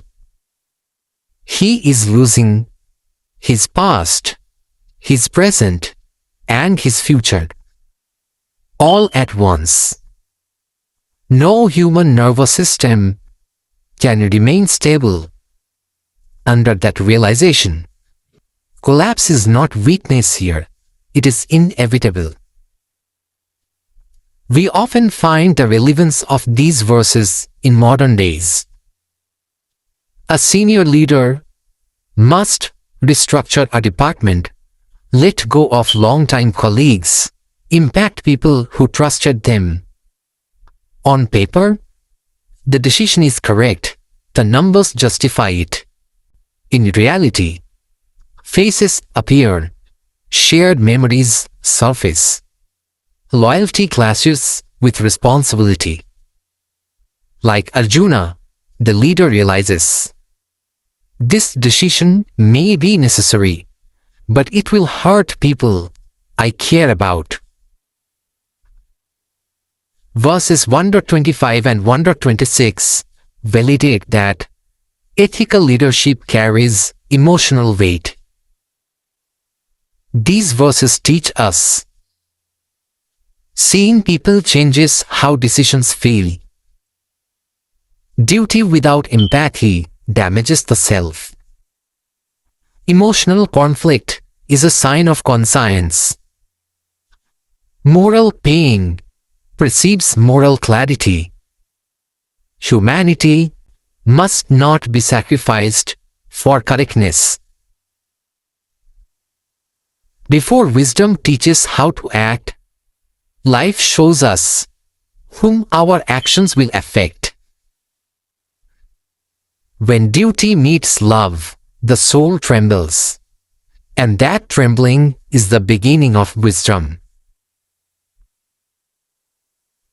From the next verse, Arjuna's body will weaken, his breath will change, his bow will sleep, his arguments will begin, his certainty will evaporate. This is not deterioration. This is preparation. Because the Bhagavad Gita is not revealed to warriors who feel strong. It is revealed to humans who can no longer carry the burden alone. Verse 1.26 teaches us something we often avoid. The deepest crises are not born of hatred. They are born of love colliding with responsibility. If you have ever felt frozen because every choice hurts someone, every step feels like betrayal, every decision feels unbearably heavy, you are not weak. You are standing exactly where Arjuna stood. And the Gita begins right there. Kim no Rajinya Govinda Kim Bhoga Jivitenava Yesham Arthe Kangshitam no Rajyam Bhoga Sukhanicha. O Govinda, of what use to us is a kingdom, happiness, or even life itself, when those for whose sake we desire them are standing here in battle? This is Bhagavad Gita, verse 1.32. Arjuna asks one of the most universal human questions. What is success without loved ones? Notice how he addresses Krishna as Govinda, the giver of pleasure to the senses. This is not accidental. Arjuna is speaking from emotional attachment. He is not asking, is this war righteous? He is asking, will this bring happiness? He is measuring morality by emotional consequence. As is evident from Bhagavad Gita as it is by A.C. Bhaktivedanta Swami Prabhupada, Arjuna is speaking from the bodily conception of life. He is thinking in terms of family, social pleasure, and material happiness. From the spiritual perspective, the soul is eternal. Kingdoms, relationships, and possessions are temporary. Arjuna's compassion is natural, but it is based on illusion because it overlooks the eternal duty or dharma of the soul. Prabhupada emphasizes that attachment to bodily relations clouds spiritual vision. Adi Sankaracharya views Arjuna's grief as rooted in ignorance, avidya. His sorrow arises from identification with the body and family identity. Swami Vivekananda might frame this as the moment where emotion challenges strength. He teaches that attachment binds the soul to weakness. Mahatma Gandhi saw the battlefield as symbolic of the inner moral struggle. Arjuna's words represent the crisis where moral sentiment clashes with duty. This verse is profoundly relevant today, especially in high-performance, competitive, and achievement-driven environments. Let's explore it layer by layer. Success without meaning feels empty. I do not desire victory. Modern parallel, promotions, stock options, leadership titles, social media validation, material upgrades. Yet how many high achievers feel hollow after reaching the top?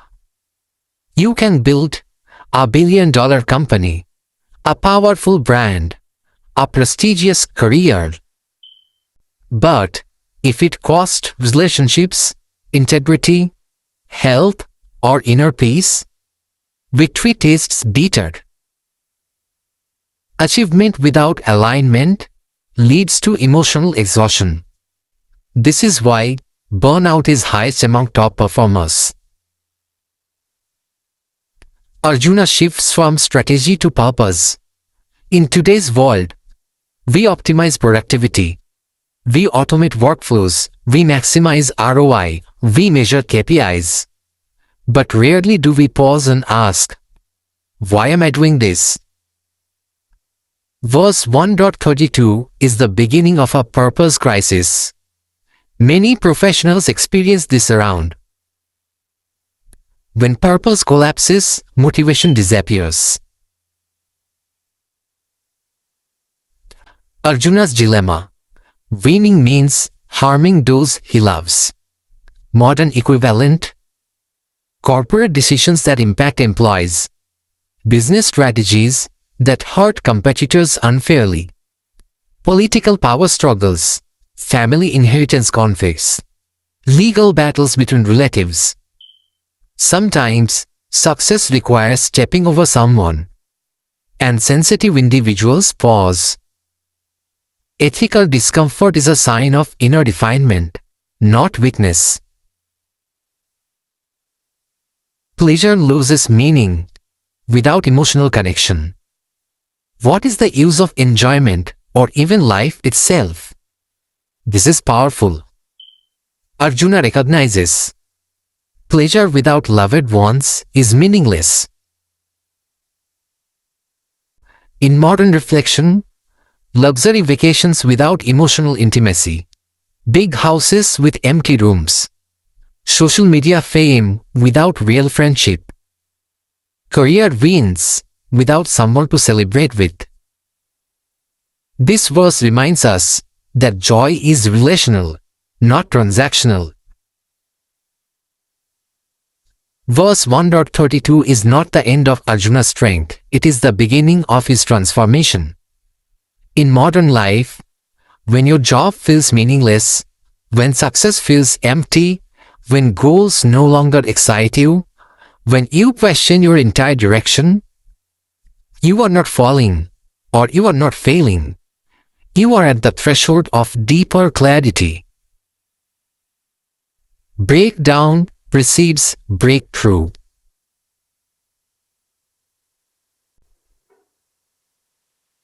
From a modern psychological lens, verse 1.32 represents cognitive dissonance, values conflict, identity crisis, collapse of extrinsic motivation, onset of existential questioning.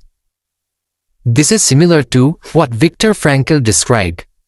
Humans can endure suffering, but not meaninglessness.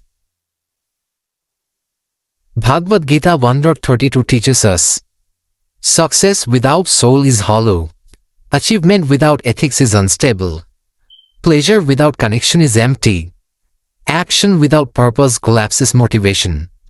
And most importantly, sometimes the most powerful question in life is not, how do I win, but why am I fighting?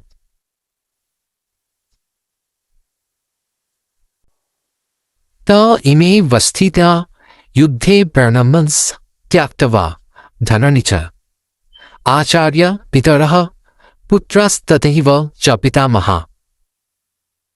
Teachers, fathers, sons, grandfathers, uncles, fathers-in-law, grandsons, brothers-in-law, all these are standing before me, ready to give up their lives and wealth. This is Bhagavad Gita, verse 1.33. Arjuna is no longer speaking abstractly. He sees faces. His guru Dronacharya, his grandsire Bhishma, his cousins, his elders. This is not war against strangers. This is war against history.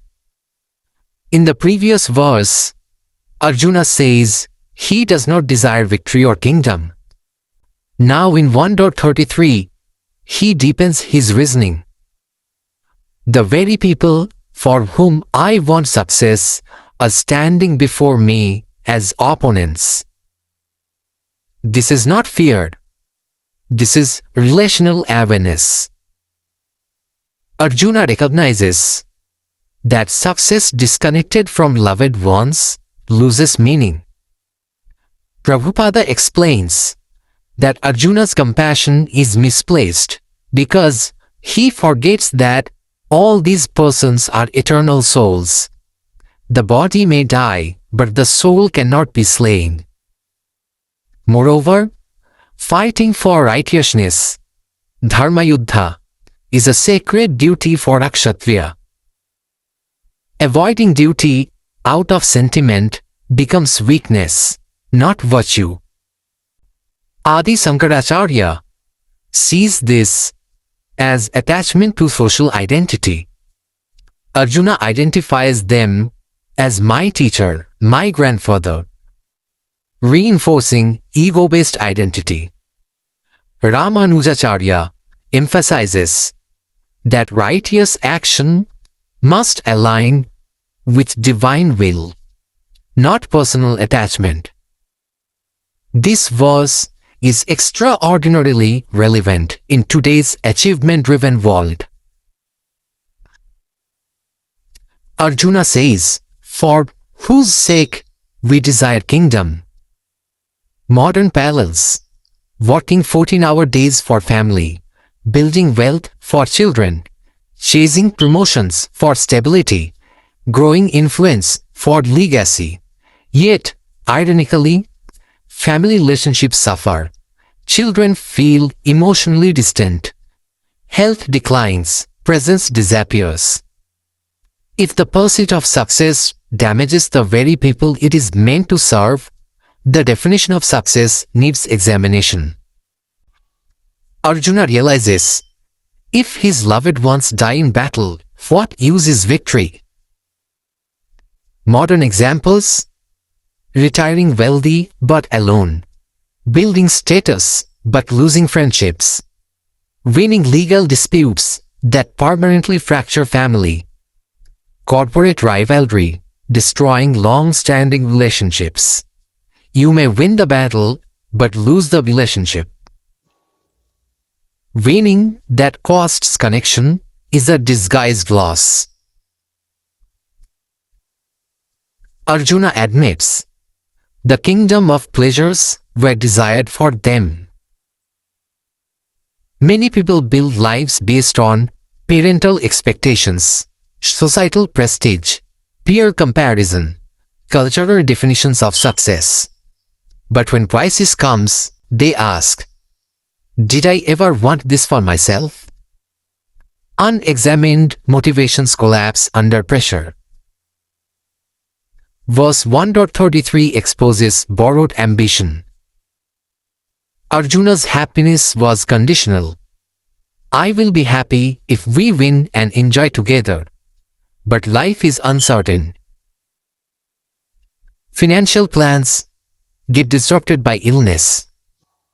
Career dreams get altered by economic shifts.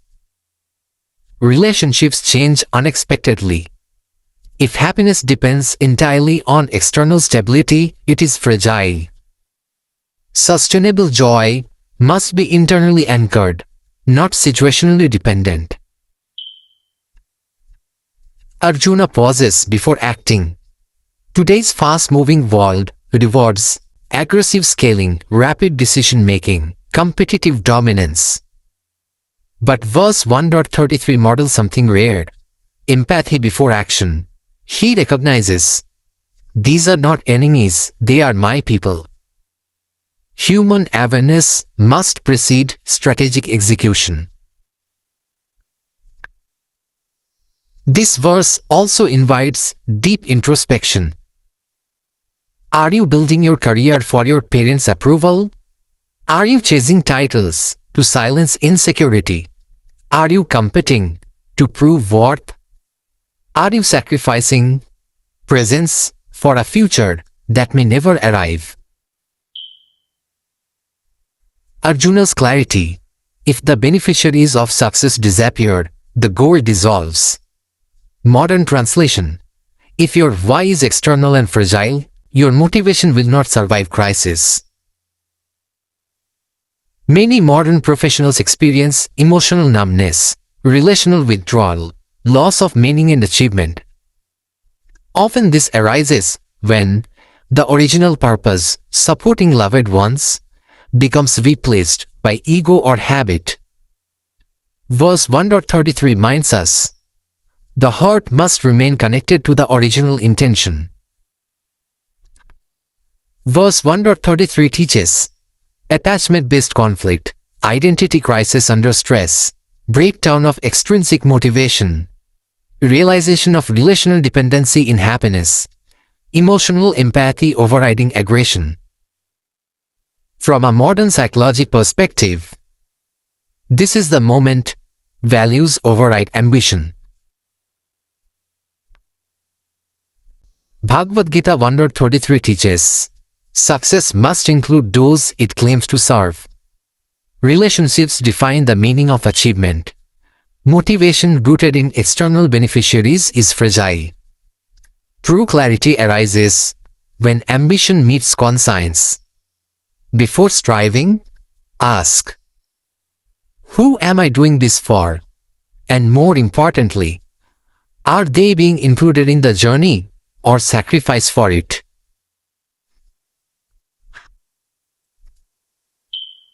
Matulaha, Swasuraha, Pautraha, Shalaha, Sambandhinastata, Etanna, Hantamichami,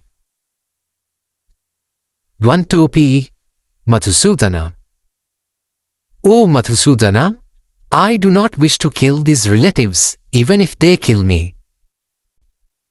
This is Bhagavad Gita, verse 1.34. In this verse, Arjuna is no longer speaking abstractly. He begins listing relationships. This is powerful. He does not say, enemy soldiers. He says, my teachers, my father figures, my sons, my elders, my relatives. This verse represents the emotional humanization of conflict. As per Prabhupada, non-violence is not absolute passivity. When injustice rises, protecting dharma may require action.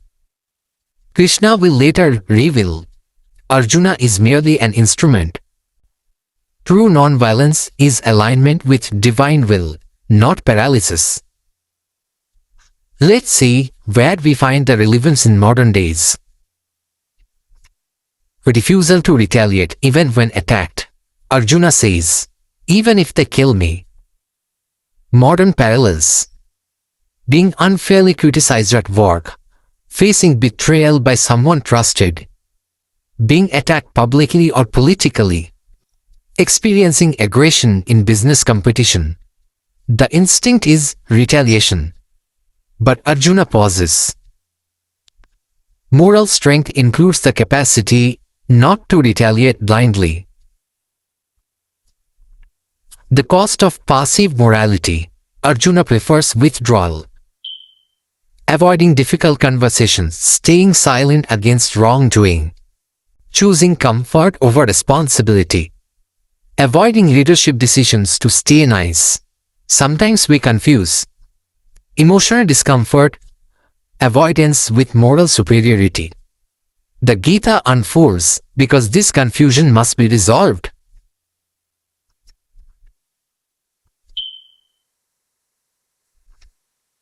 Api Trailokya Rajyasya Heto King No Mahikrite Nihatya Dhartarashtramna Kapriti Swajanardana. Even for rulership over the three worlds, what joy would there be in killing the sons of Dhritarashtra? This is Bhagavad Gita, verse 1.35. Prabhupada clarifies, Arjuna is calculating happiness materially. But true fulfillment comes from service to the Supreme. Joy is alignment, not possession.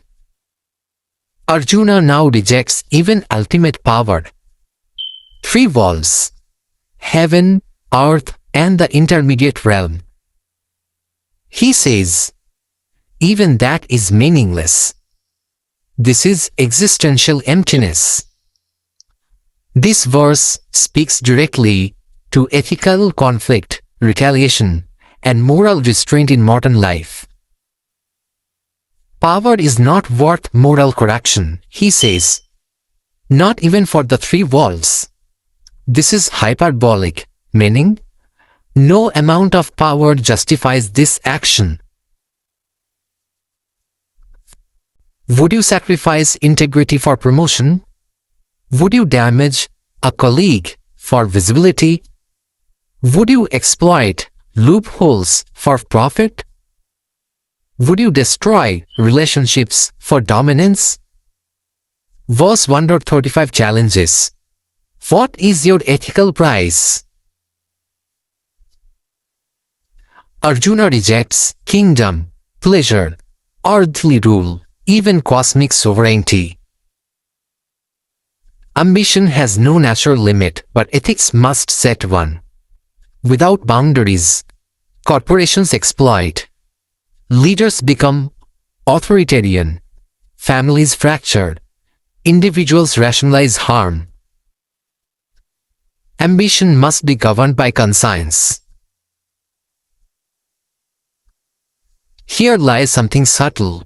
Arjuna's refusal seems compassionate, but the Gita will later show compassion must align with dharma, righteous duty. Sometimes, firing someone is necessary. Enforcing boundaries is required. Confronting injustice demands action. Avoiding conflict creates greater harm. Verse 135 represents emotional compassion, but not yet enlightened clarity. This is important. Arjuna asks, what happiness will we gain after destroying them? We find so much relevance today. Winning a corporate power struggle but losing trust. Defeating a colleague publicly by damaging reputation. Winning an argument in a relationship but hurting the bond. Crushing competition in business but feeling internally uneasy. You may technically win, but internally feel no joy. If the outcome destroys your inner peace, it is not a real victory. Many professionals today experience this. Achievement without emotional satisfaction.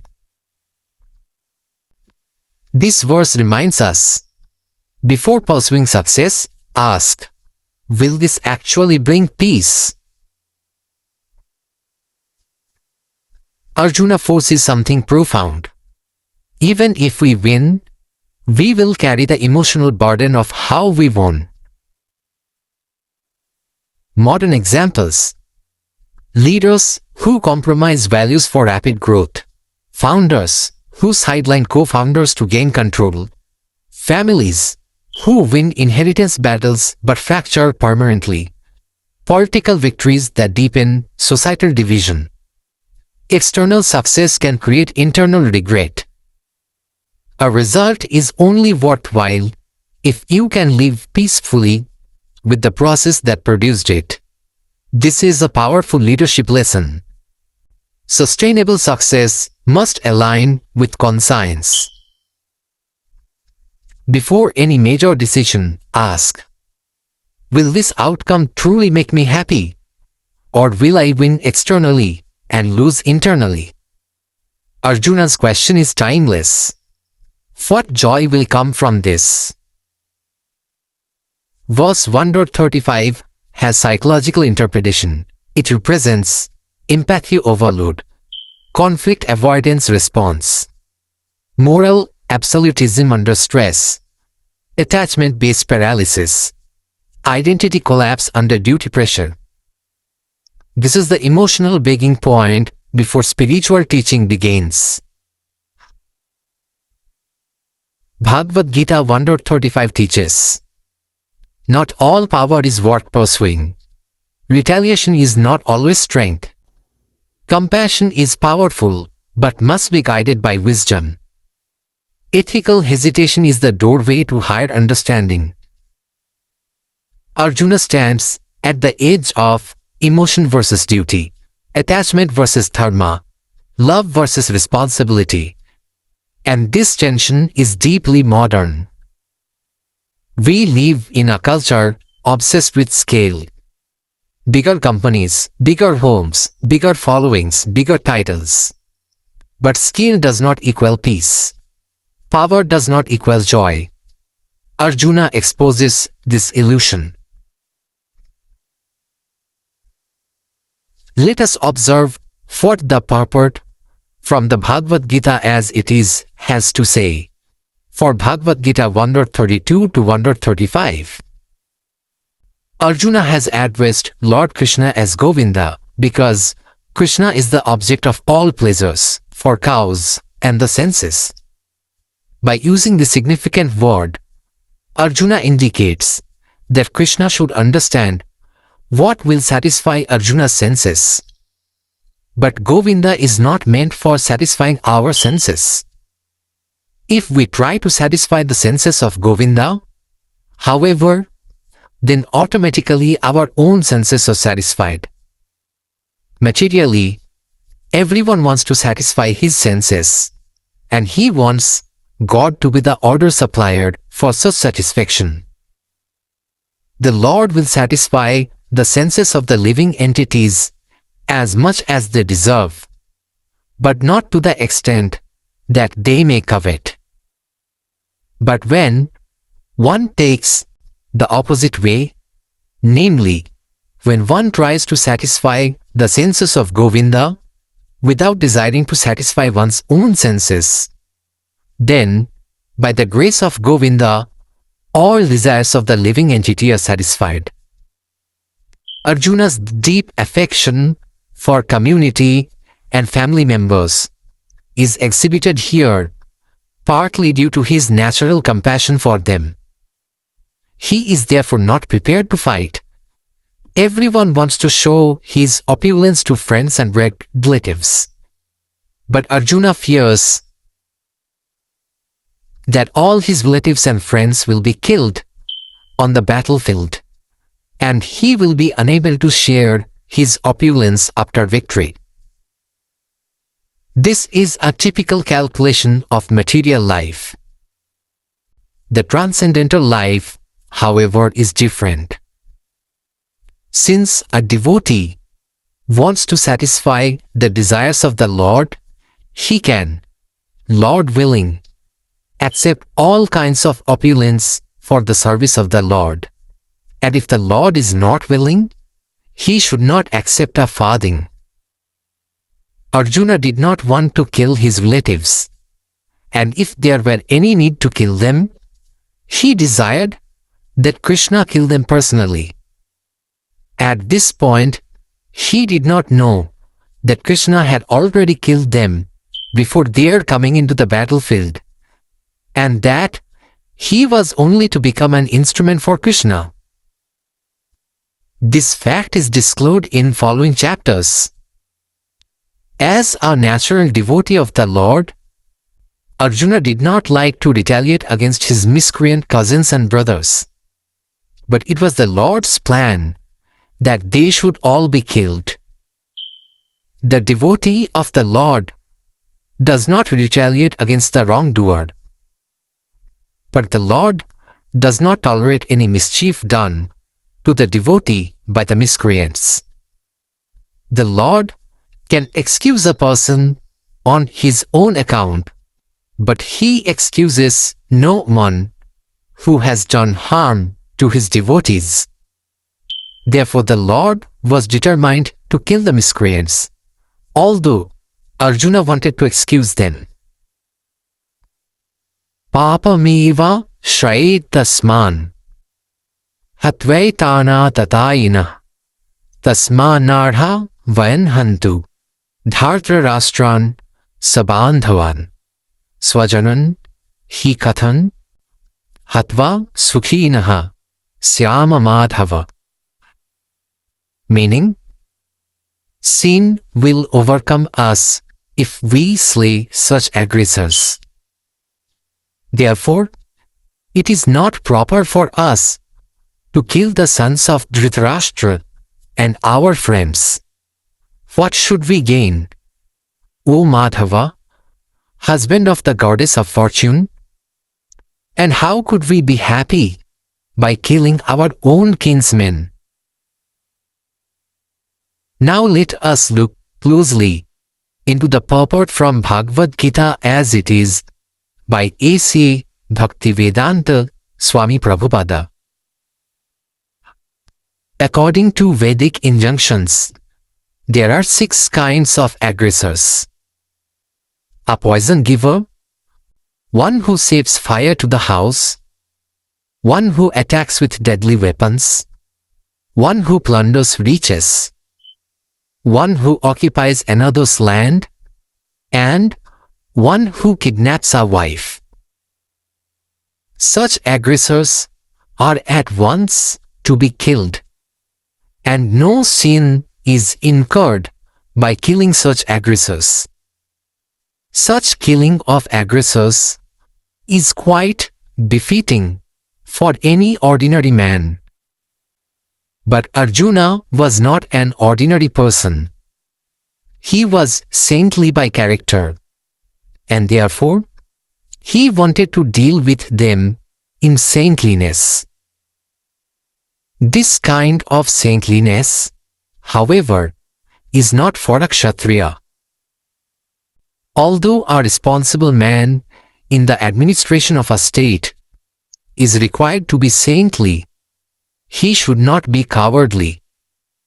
For example, Lord Rama was so saintly that people were anxious to live in his kingdom, Rama Rajya.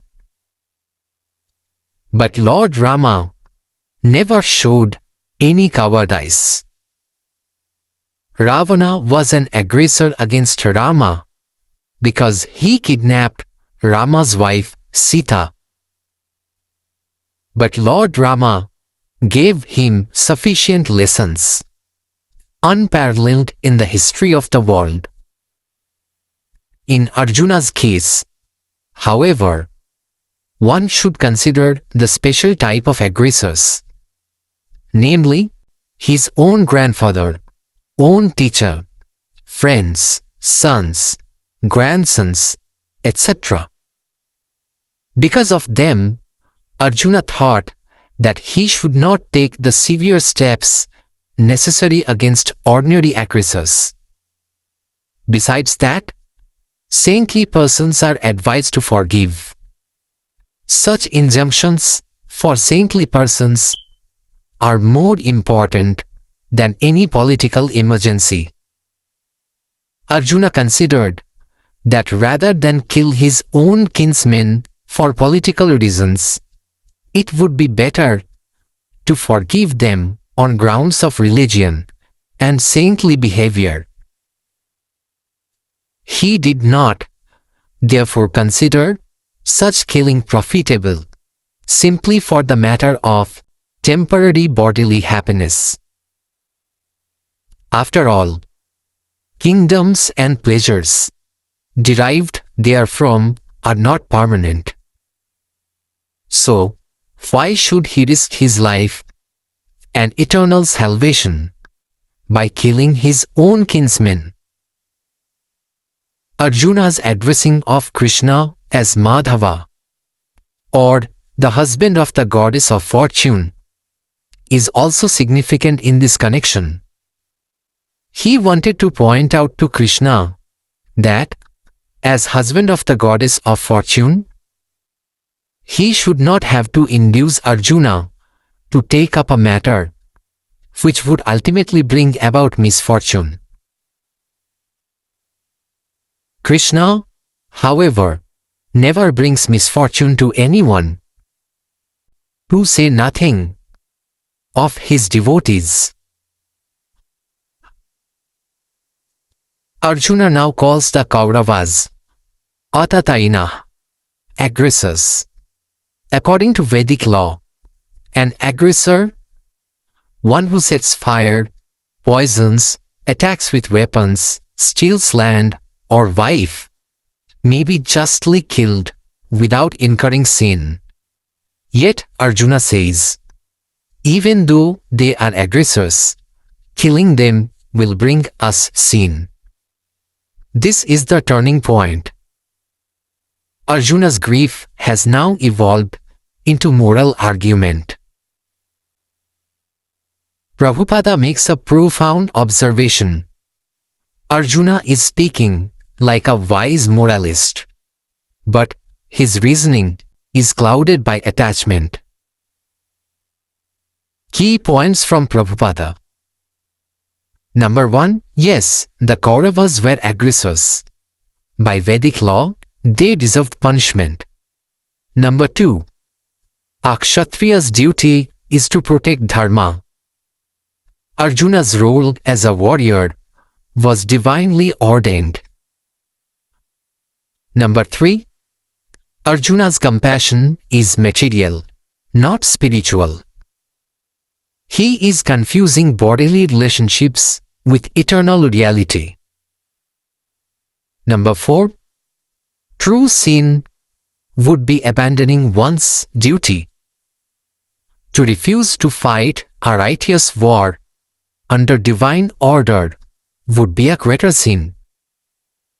Prabhupada explains that Arjuna's argument appears noble, but it is based on bodily identification. He is thinking, they are my relatives. Krishna will soon teach that the soul is eternal. No one truly dies. Thus, Arjuna's fear of sin stems from ignorance of spiritual identity.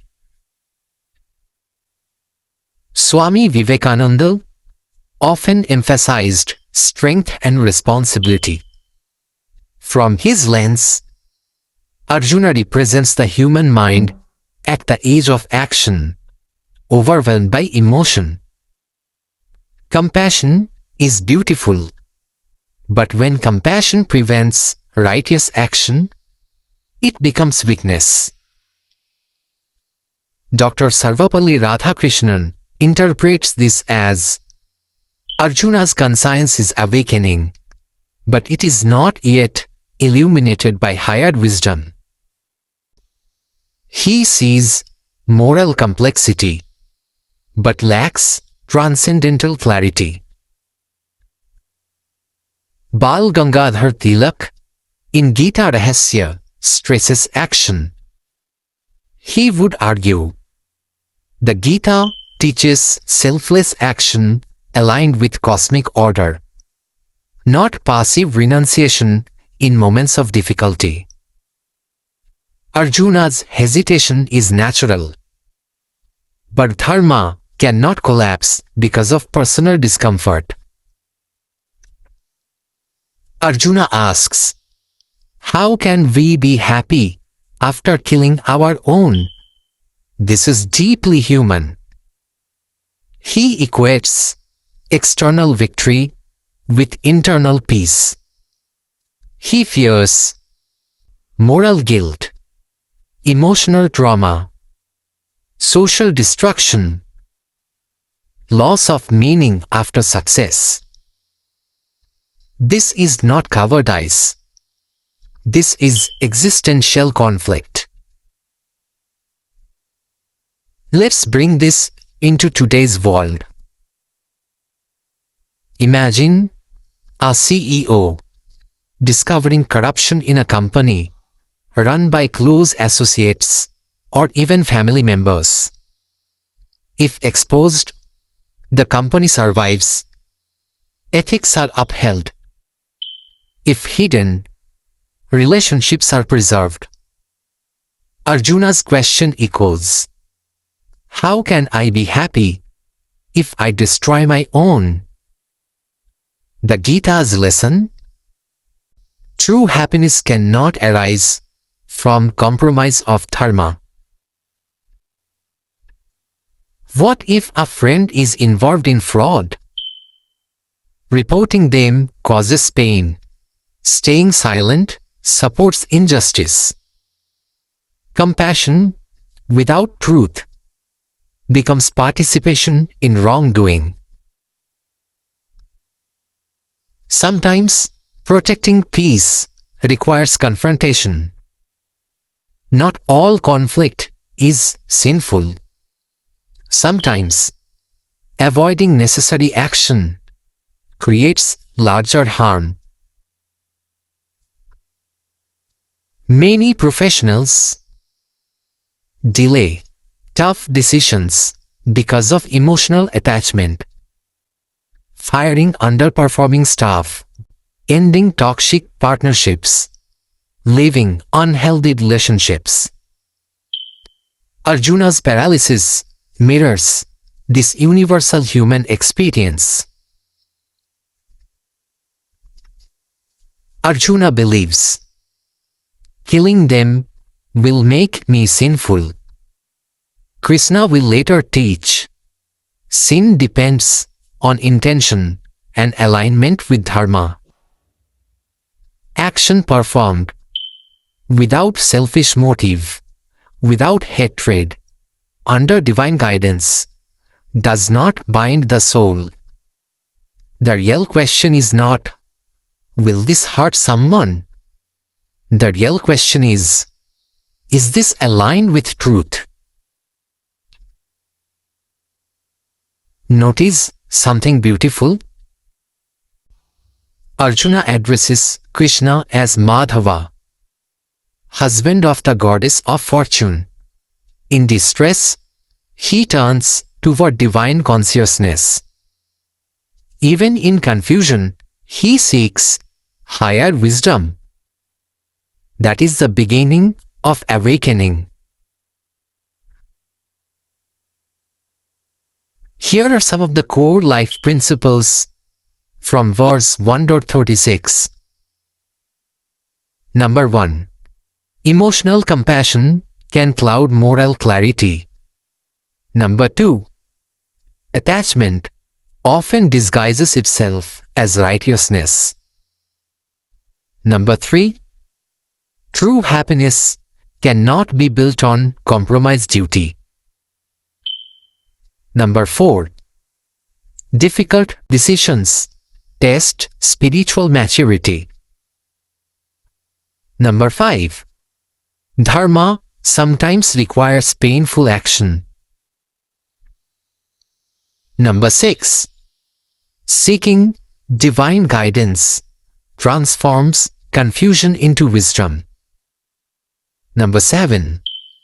Avoiding necessary action may be the greater sin.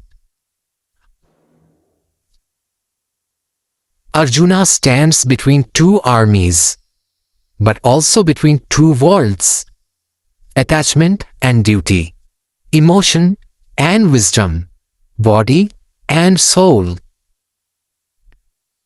Verse 1.36 is not about war.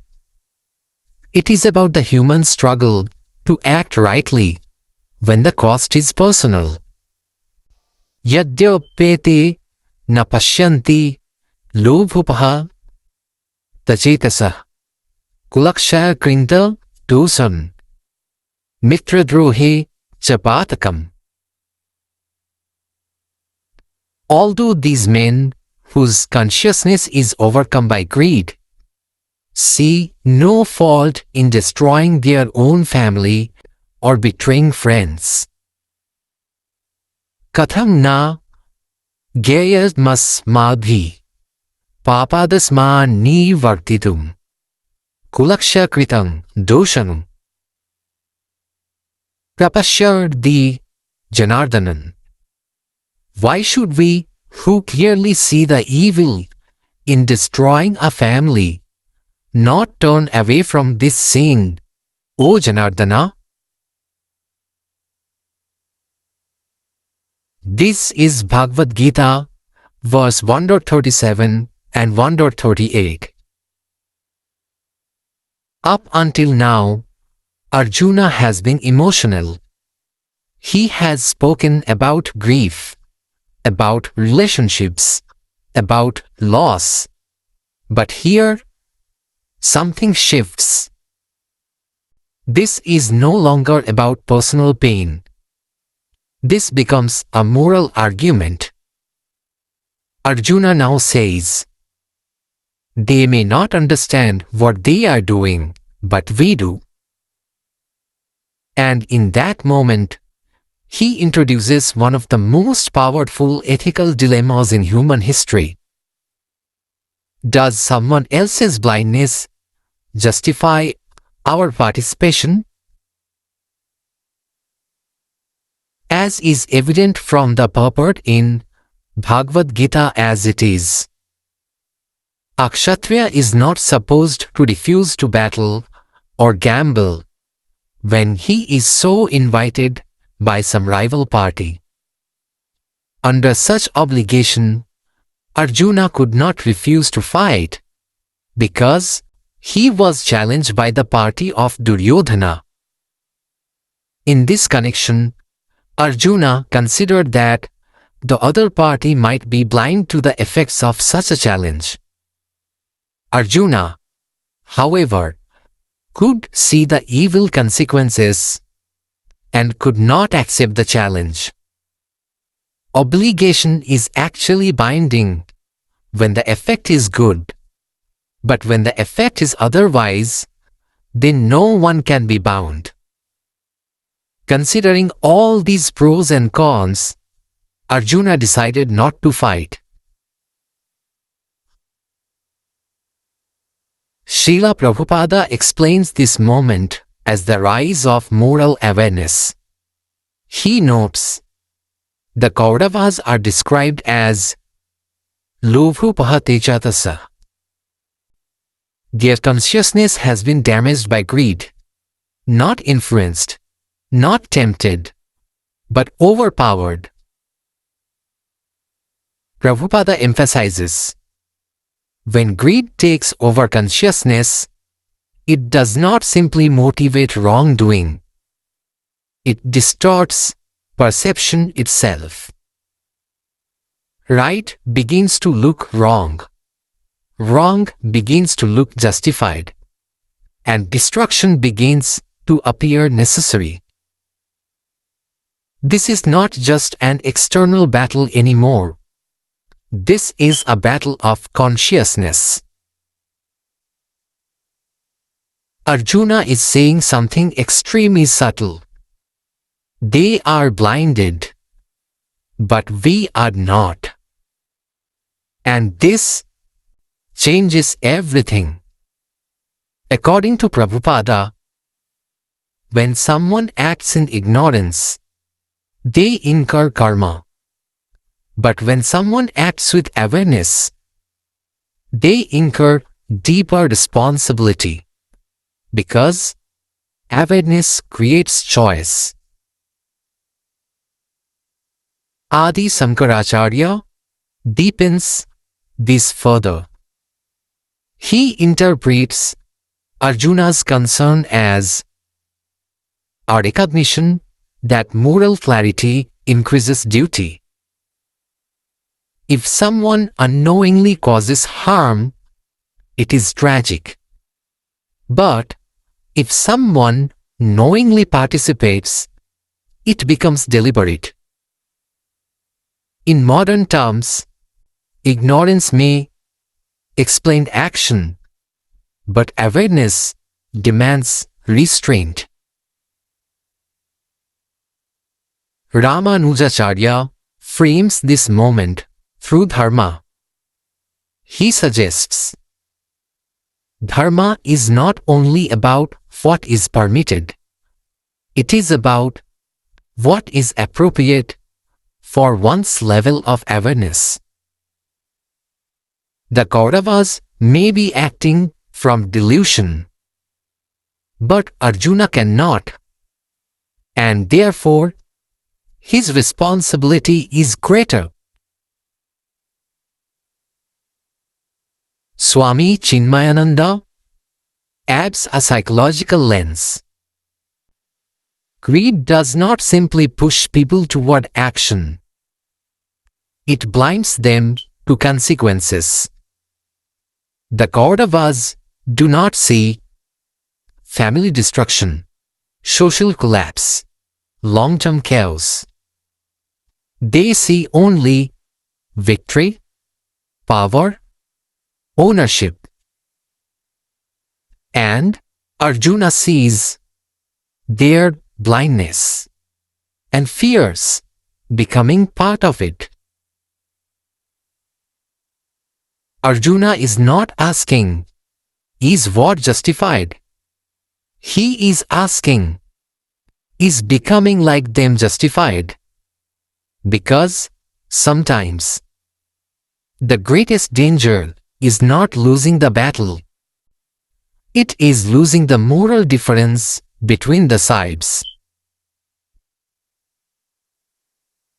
These verses are alive today.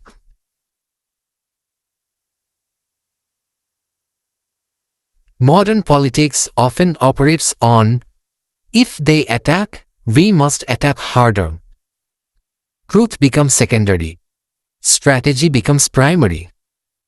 But Arjuna warns, imitating unethical behavior erodes the moral ground you stand on. In inheritance disputes, relationships collapse over wealth. Each side justifies betrayal because they did it first. But awareness is supposed to restrain action, not rationalize retaliation. In social media culture, outrage spreads faster than wisdom, and harm is justified as they deserve it. Arjuna reminds us, seeing clearly obligates us to act differently. True leadership is tested when others abandon values. When greed dominates systems, integrity becomes costly, but necessary. These verses are not about war.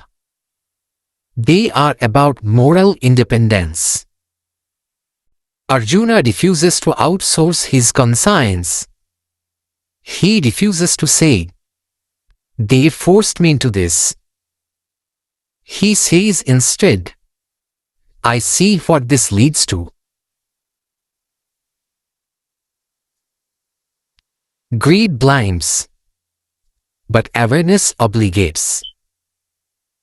Just because others are willing to destroy does not mean we must join them. On the battlefield of Kurukshetra,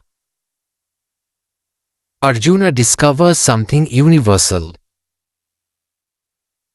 Clarity is heavier than strength, because once you see the consequences of an action, you can no longer pretend neutrality. And perhaps this is why the Gita begins here, because the true battle is not between armies.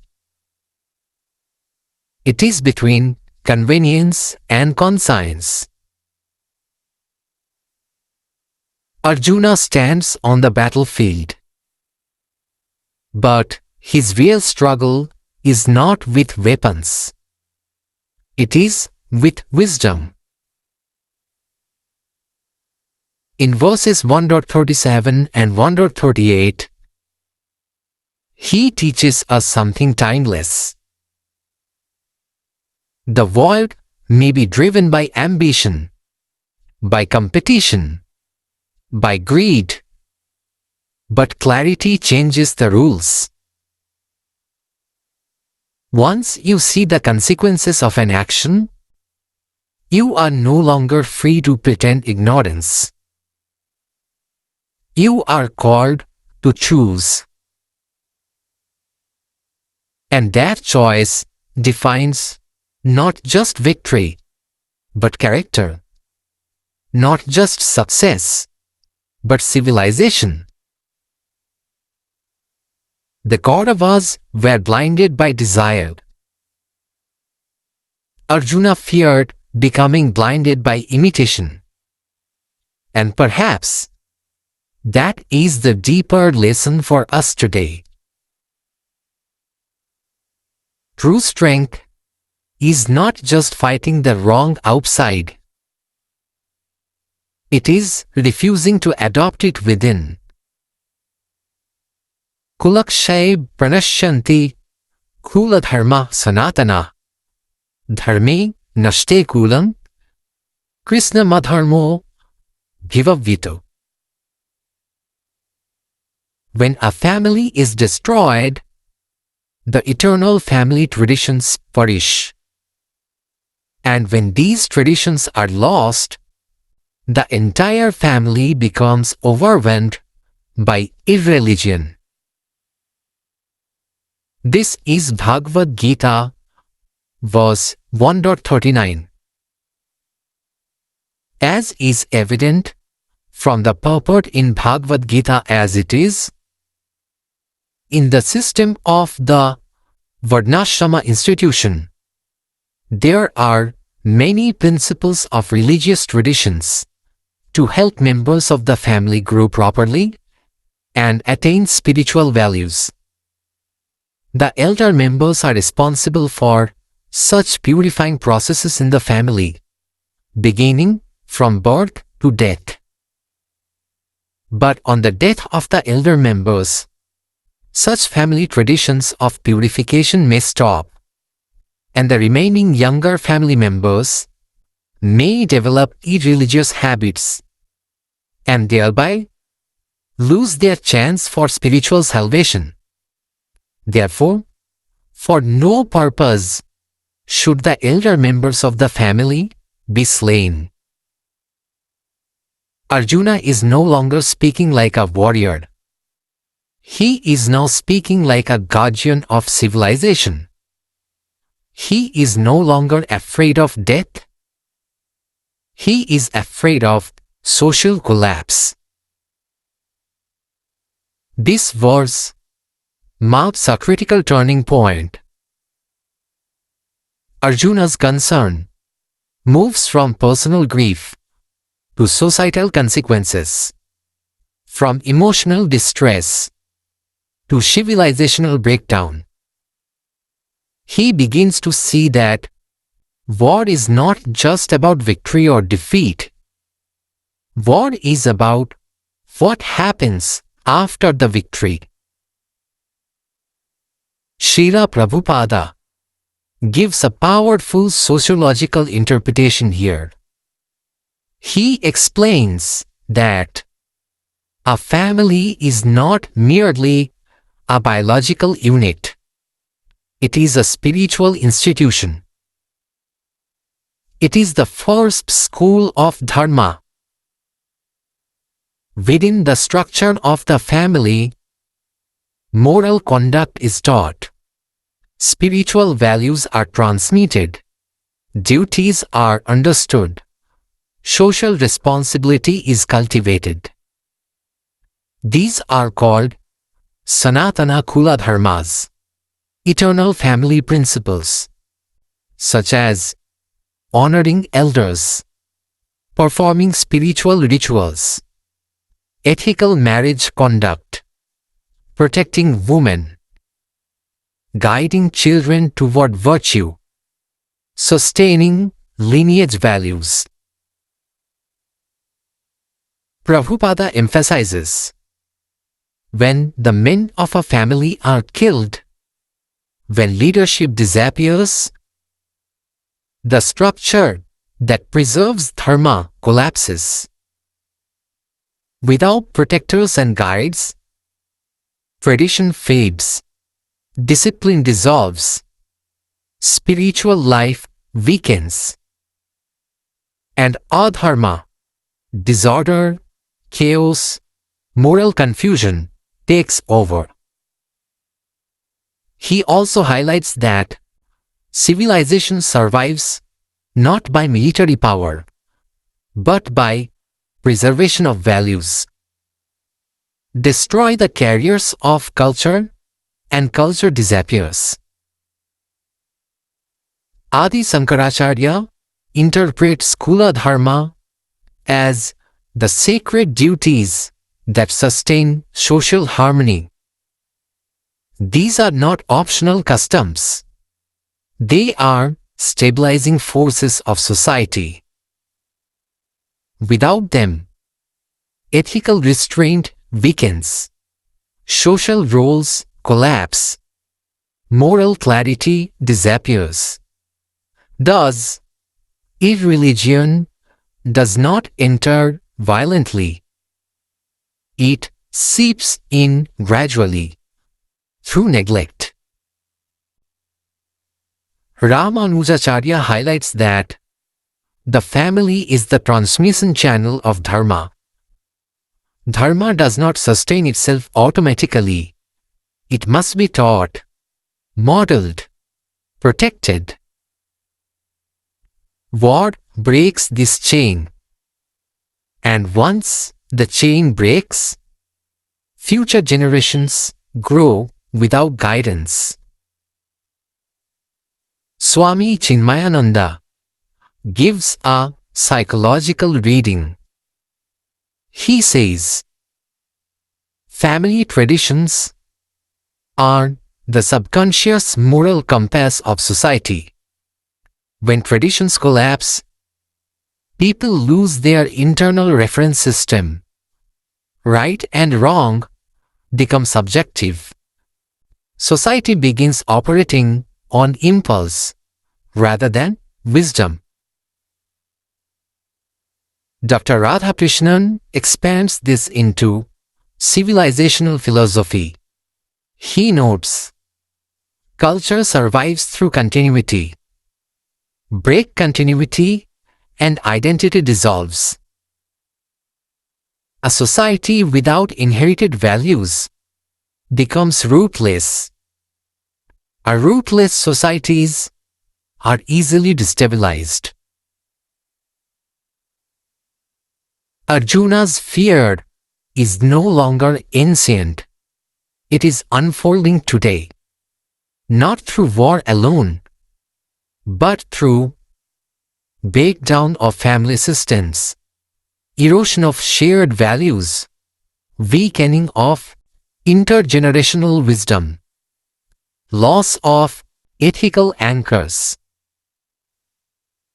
Today, we see children raised without moral frameworks, success valued over integrity, convenience valued over responsibility, freedom without discipline, rights without duty. When traditions disappear, respect becomes optional, commitment weakens, responsibility feels burdensome, and slowly adharma rises, not as visible evil, but as confusion.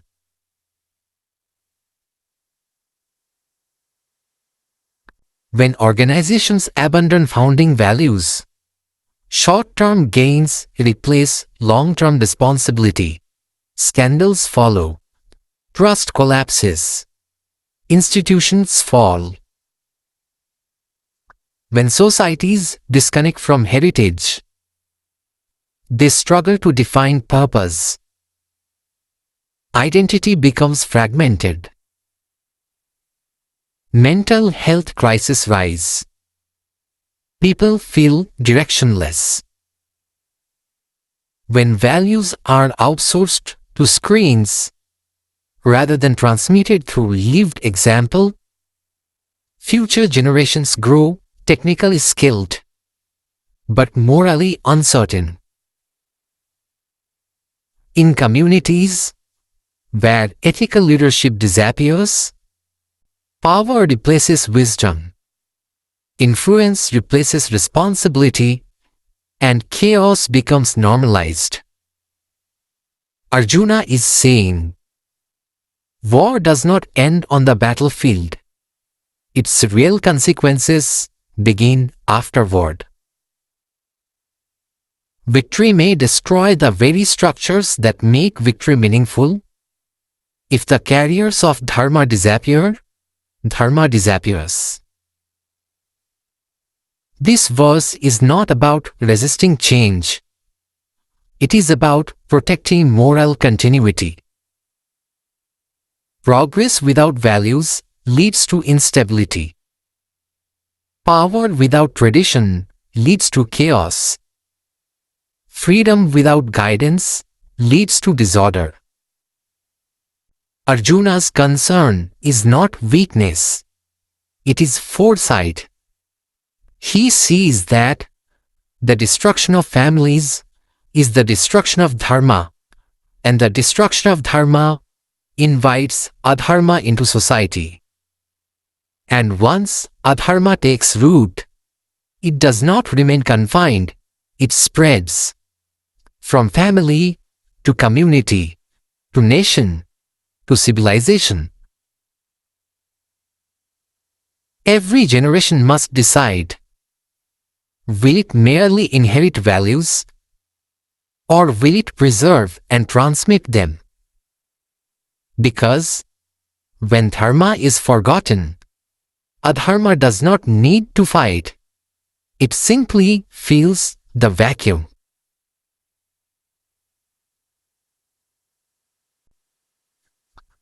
Adharma vibhavat Krishna pradushyanti kulastriya strishu dustashu varsnya jayate varnashankara.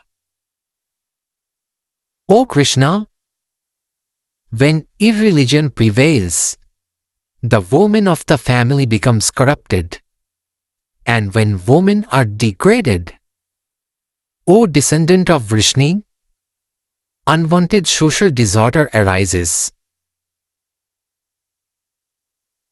This is Bhagavad Gita, verse 1.40. As is evident from the purport in Bhagavad Gita as it is, good population in human society is the basic principle for peace, prosperity, and spiritual progress in life. The Varnashrama religion's principles were so designed that the good population would prevail in society for the general spiritual progress of state and community. Such population depends on the chastity and faithfulness of its womanhood. As children are very prone to be misled, women are similarly very prone to degradation. Therefore, both children and women require protection by the elder members of the family. By being engaged in various religious practices, women will not be misled into adultery. According to Chanakya Pandita, women are generally not very intelligent and therefore not trustworthy. So the different family traditions of religious activities should always engage them. And thus, their chastity and devotion will give birth to a good population eligible for participating in the Varnashrama system. On the failure of such Varnashrama dharma, naturally the women become free to act and mix with men, and thus adultery is indulged in at the risk of unwanted population. Irresponsible men also provoke adultery in society, and thus unwanted children flood the human race at the risk of war and pestilence. In 1.39, Arjuna said, "The destruction of family destroys dharma." Now in 1.40, he shows us the social consequence of the destruction. Adharma does not remain abstract. It expresses itself through breakdown of relationships, breakdown of responsibility, breakdown of protection, and ultimately Breakdown of lineage integrity. Srila Prabhupada gives a very structured sociological explanation here. He emphasizes that in Vedic society, women were given special protection, not because they were weak, but because they were essential carriers of cultural continuity. He explains that when men who uphold dharma are destroyed through war or social decay, the protective framework around women disappears. And when protection disappears, exploitation increases, instability rises, family sanctity weakens. Prabhupada notes, this does not refer to moral judgment of women, but to the collapse of the social system that safeguards dignity. Without stability, marriage losses sacredness, commitments weaken, lineage clarity fades, and this leads to what Arjuna calls Varna Shankara, social confusion. Not merely mixed lineage, but confusion of duties, roles, and responsibilities. Prabhupada explains, Varna Shankara results in children without moral guidance, loss of responsibility, weakening of spiritual goals, and this leads to long-term social instability. Adi Sankaracharya interprets this verse symbolically. He sees corruption of women as the breakdown of the household order. In classical society, women represented continuity of family culture. Thus, their vulnerability indicates systemic collapse. Ramanujacharya highlights, when social discipline collapses, relationships lose sacred structure. Children are born into environments lacking clarity of dharma, and this produces confusion in social functioning. Swami Chinmayananda gives a psychological lens. He says, women in the verse symbolize emotional and relational stability. When society loses moral direction, its emotional foundation weakens, and instability in relationships becomes the first visible symptom. Dr. Radhakrishnan interprets Varna Shankara as loss of ethical identity, not biological mixture, but moral ambiguity.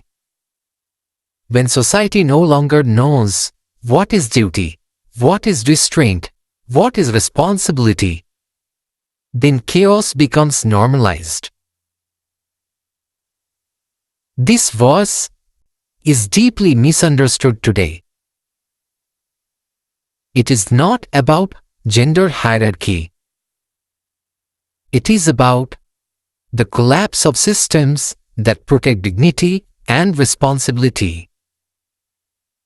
In modern terms, when social ethics weaken, we see breakdown of family commitment, rise of transactional relationships, weakening of parental responsibility, normalization of irresponsibility. This creates environments where children grow up without stable guidance. Identity becomes fragmented. Commitment becomes optional, and social confusion rises. When homes lack stability, Children grow without role models. Values are replaced by impulses. When dignity is commodified, relationships become performative. Depth is replaced by visibility. Marriage shifts from sacred duty to temporary arrangement. Responsibility becomes negotiable. When ethical leadership disappears, exploitative systems grow, and vulnerability increases across society. Varna Shankara today is not about caste. It is about confusion of purpose. People unsure of their role, their duty, their responsibility. Societies begin to function without moral anchors. Arjuna is saying, social collapse begins quietly, not with wars, but with weakening relationships. And once the family system destabilizes, the future generation inherits confusion. Protection of dharma means protection of dignity, protection of relationships, protection of moral continuity. When these collapse, society does not fail immediately, but it slowly loses coherence. In 1.39, Arjuna warned of the loss of traditions. In 1.40, he warns of the loss of stability. And from instability emerges confusion.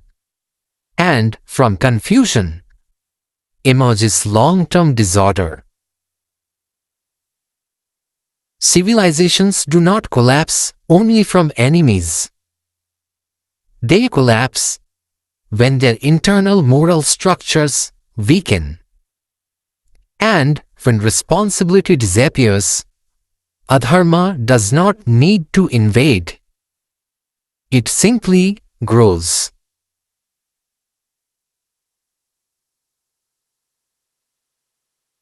Shankaro narakaiva kulabnana kulasyacha patanti pitaro resham luptapindo dakakriyah. Such social confusion leads the destroyers of the family and the family itself to hell. Deprived of offerings of food and water, the ancestors fall from their elevated position. This is Bhagavad Gita, verse 1.41.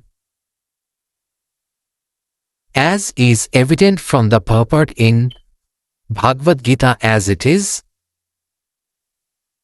according to the rules and regulations of fruitive activities, there is a need to offer periodical food and water to the forefathers of the family. This offering is performed by worship of Vishnu, because eating the remnants of food offered to Vishnu can deliver one from all kinds of sinful reactions. Sometimes the forefathers may be suffering from various types of sinful reactions, and sometimes some of them cannot even acquire a gross material body and are forced to remain in subtle bodies as ghosts. Thus, when remnants of prasadam food are offered to forefathers by descendants, the forefathers are released from ghostly or other kinds of miserable life. Such help rendered to forefathers is a family tradition, and those who are not in devotional life are required to perform such rituals. One who is engaged in the devotional life is not required to perform such actions.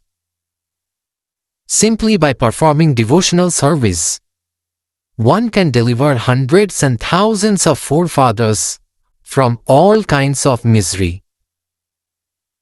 It is stated in the Bhagavatam, Devarsi Bhutapa Ramapitarna Na Kinkaro Nayam Ni Charajan Sharvatmana Yaha Sharanam Sharanam Gato Mukundam Parityakartam.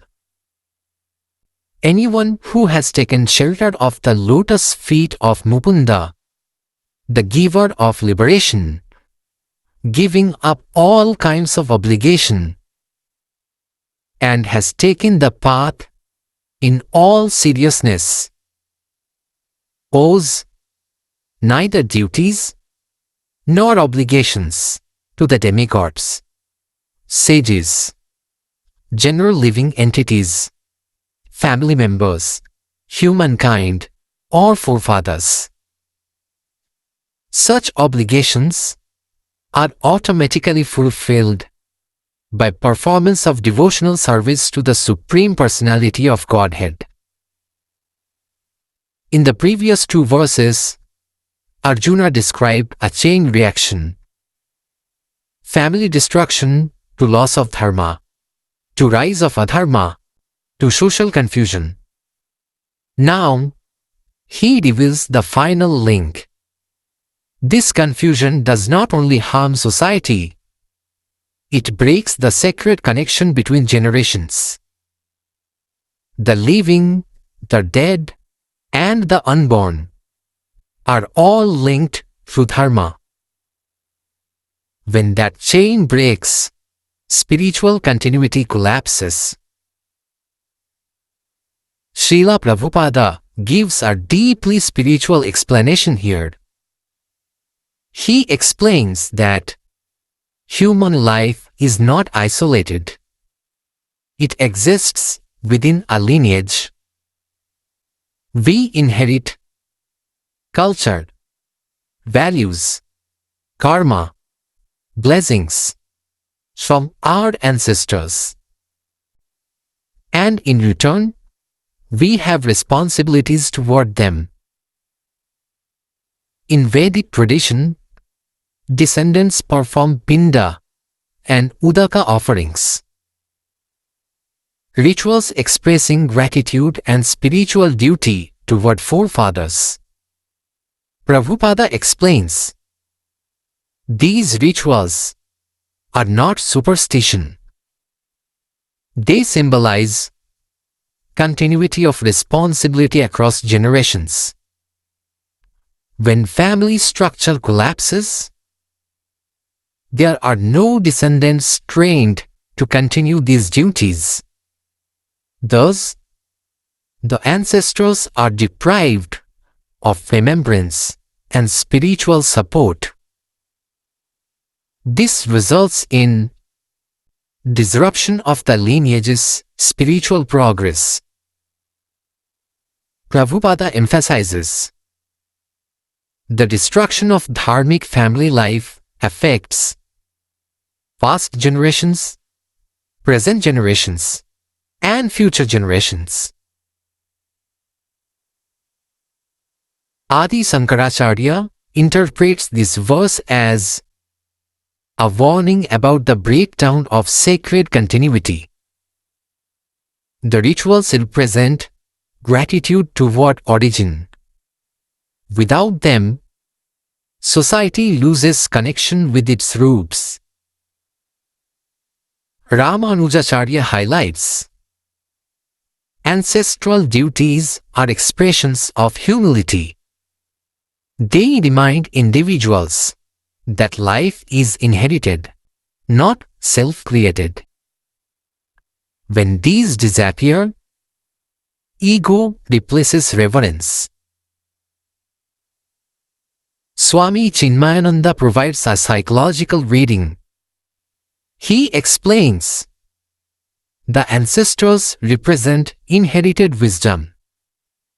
When lineage memory disappears, identity weakens. People become disconnected from purpose. Dr. Radhakrishnan interprets ancestors failing metaphorically. He says, it means the collapse of civilizational memory. Without remembrance, history is forgotten, lessons are lost, mistakes repeat. Today, very few societies perform Pinda rituals, but the deeper message remains profoundly relevant. This verse is about losing connection with those who came before us. Modern society often promotes radical individualism, the belief that I owe nothing to the past. But Arjuna reminds us, we are products of inherited sacrifices. When we disconnect from lineage, we lose gratitude, humility, continuity, and societies become rootless. Many people today know more about celebrities than their own grandparents. This weakens identity and belonging. When societies erase tradition, they repeat historical mistakes. Disregard for elders reflects breakdown of lineage respect. Young generations often grow without guidance from past wisdom, leading to repeated cycles of confusion. Arjuna's reference to hell is not merely theological. It represents living without grounding, without belonging, without inherited wisdom. A society cut off from its past lives in existential instability. The destruction of family dharma does not only harm the future, it dishonors the past. When the chain of remembrance breaks, gratitude disappears. And when gratitude disappears, arrogance rises. Human life is not a standalone event. It is a continuation. We are recipients of effort we did not make, beneficiaries of sacrifices we did not witness, and caretakers of traditions we did not create. In 1.39, Arjuna feared the loss of traditions. In 1.40, he feared social instability. In 1.41, he fears spiritual disconnection across generations. His warning is clear. When dharma disappears, society suffers, relationships suffer, and even ancestral continuity suffers. Civilizations survive when they remember, when they honor, when they continue the chain, because when remembrance ends, identity ends, and when identity ends, confusion begins.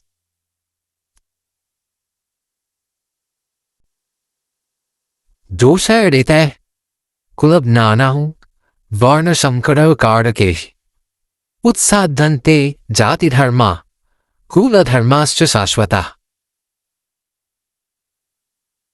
By these falls, the destroyers of the family, which causes social disorder, the eternal duties of both social order and family traditions are destroyed. This is Bhagavad Gita verse 1.42. As is evident from the purport in Bhagavad Gita as it is, community projects for the four orders of human society combined with family welfare activities, as they are set forth by the institution of Sanatana Dharma or Varnashrama Dharma, are designed to enable the human being to attain his ultimate salvation. Therefore, the breaking of the Sanatana Dharma tradition by irresponsible leaders of society brings about chaos in that society, and consequently, people forget the aim of life, Vishnu.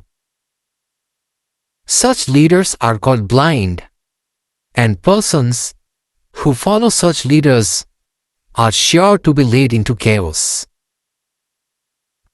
Let us observe the progression Arjuna is describing. First, traditions are lost.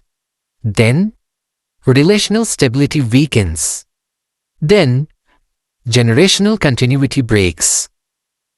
Now, in 1.42, he wants. When these faults accumulate, they destroy both Kula Dharma, family duties, and Jati Dharma, social responsibilities.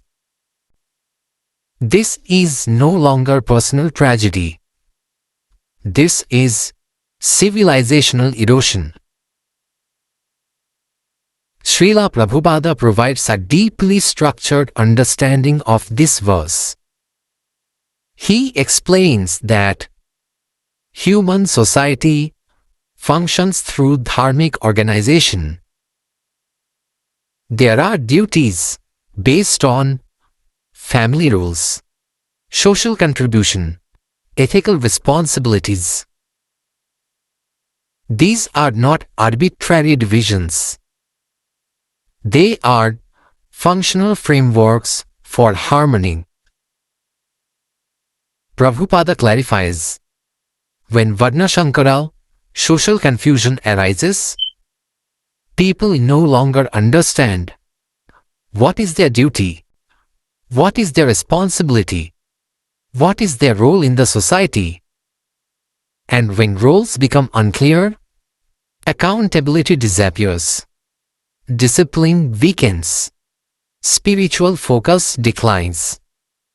He emphasizes that this leads to the destruction of family ethics, social ethics, spiritual culture.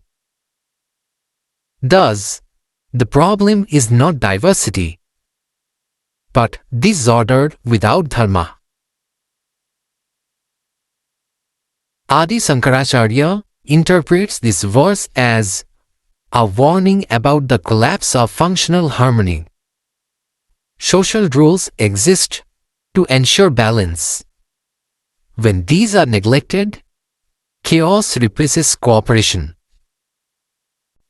Ramanujacharya highlights, Jati Dharma represents duties aligned with one's nature. Without dharma, people act impulsively rather than responsibly. This creates instability across institutions. Swami Chinmayananda offers a psychological lens.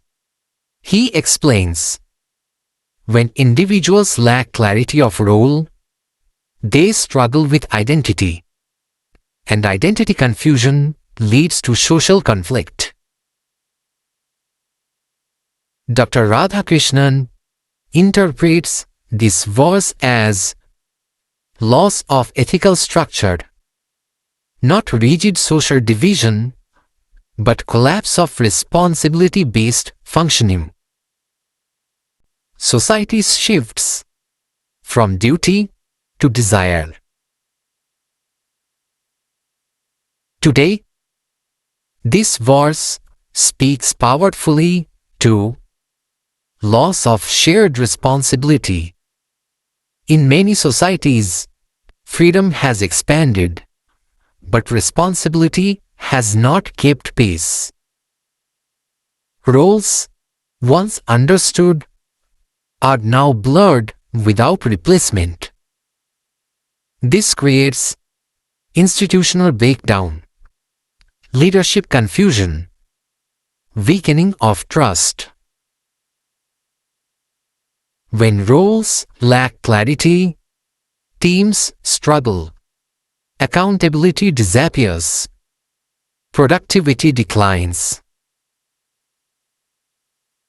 Unclear parental roles create confusion for children. When shared norms disappear, social cohesion weakens. This verse is often misunderstood.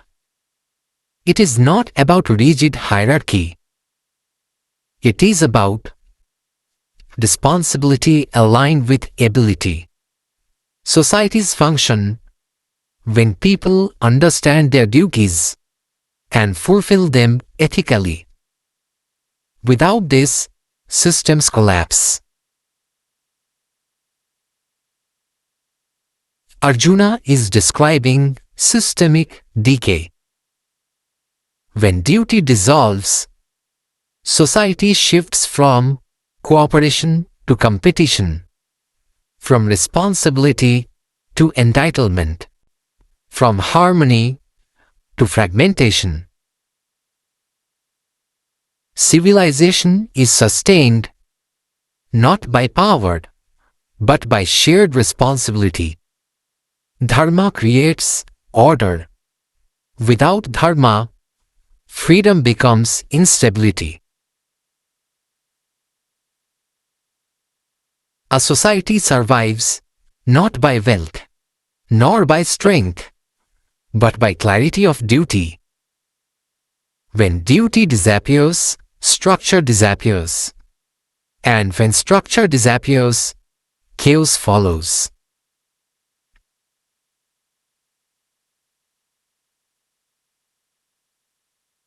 Utsanna kula dharmarang manushyarang janardana narake niyatang vasho bhavattinyo susrum. O Janardana, we have heard that those whose family traditions are destroyed dwell always in hell. This is Bhagavad Gita, verse 1.43. As is evident from the purport in Bhagavad Gita as it is, Arjuna bases his argument not on his own personal experience, but on what he has heard from the authorities. That is the way of receiving real knowledge. One cannot reach the real point of factual knowledge without being helped by the right person, who is already established in that knowledge. There is a system in the Varnashrama institution by which, before death, one has to undergo the process of atonement for his sinful activities. One who is always engaged in sinful activities must utilize the process of atonement called prayaschitta. Without doing so, one surely will be transferred to hellish planets to undergo miserable lives as the result of sinful activities. Arjuna is no longer speculating. He says, "We have heard." This is not a personal fear. This is inherited wisdom. He is recalling teachings passed down through generations. His argument is no longer emotional. It is civilizational. He is saying, when Kula Dharma disappears, life becomes hell-like. Srila Prabhupada explains that human life has a higher purpose. It is meant for spiritual progress. Family traditions help guide individuals toward that purpose. Without them, people lose direction. Prabhupada notes that hell does not only refer to a post-death state. It also represents life lived without spiritual aim. When dharma disappears, people become absorbed only in material pursuits. They forget self-realization, responsibility, higher purpose. This results in confusion, suffering, and dissatisfaction. Prabhupada emphasizes, the loss of dharma creates conditions where individuals live without guidance. Such a life becomes inherently distressing. Adi Sankaracharya interprets this verse as a warning about the loss of righteous living. When dharma disappears, life becomes governed by impulses rather than wisdom. Ramanujacharya highlights, family traditions help sustain moral discipline. Without them, society becomes driven by desire rather than duty. Swami Chinmayananda offers a psychological interpretation. He explains, hell represents inner turmoil. A life without values leads to anxiety and instability. Dr. Radhakrishnan interprets this verse metaphorically. He says, hell is the suffering that arises from disconnection from meaning. When societies lose moral continuity, existential emptiness rises. Today, many people live with material abundance, yet feel deeply dissatisfied. Why? Because prosperity without purpose creates emptiness. Comfort without values creates restlessness. Success without meaning creates burnout. This verse speaks to the rise of mental distress in societies that have lost shared values. Without inherited guidance, people struggle to define who they are. A life without purpose often leads to anxiety and depression. When values weaken, commitment weakens. Without shared dharma, communities struggle to unite. Arjuna's hell is not merely mythological. It represents living without direction, without grounding, without belonging. Such a life feels empty, even among success. Arjuna is warning us. Civilization does not collapse overnight. It collapses when dharma is forgotten. And when dharma disappears, life loses its higher aim. Human flourishing requires purpose, connection, responsibility. Dharma sustains these. Without dharma, life becomes reactive rather than meaningful. From 1.39 to 1.43, Arjuna has described a cascade. Loss of family, to loss of relationships, to loss of continuity, to loss of responsibility, to loss of purpose. And this final loss he calls hell. Hell is not only a place, it is a condition. A life without dharma, without direction, without meaning. And Arjuna fears that the war will create exactly that. From verses 1.39 to 1.43, Arjuna has taken us on a sobering journey. He has shown us that the true danger of conflict is not merely physical destruction. It is moral erosion, the fall of traditions, the weakening of relationships, the severing of generational continuity, the loss of responsibility, and finally, the loss of purpose. He warns us that when dharma disappears, life itself becomes disoriented, not because of external suffering, but because of inner emptiness. A civilization may survive materially, yet still feel broken spiritually. Arjuna fears that war will not merely end lives, but unravel the invisible threads that bind society together. And in doing so, create a world where people live without guidance, without grounding, and without meaning. Utsanna kula dharmanan manushyanam janardana narake niyatam vaso bhavatitya anusushrama. O Krishna, maintainer of the people, I have heard by disciplic succession that those whose family traditions are destroyed dwell always in hell.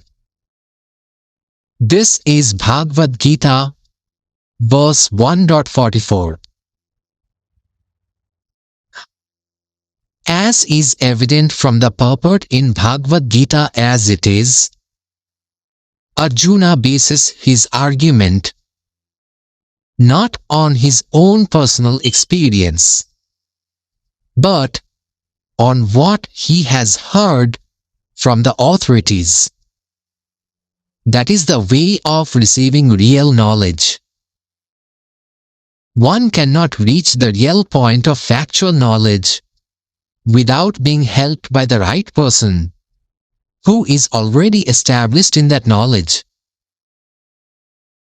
There is a system in the Varnashrama institution by which, before death, one has to undergo the process of atonement for his sinful activities.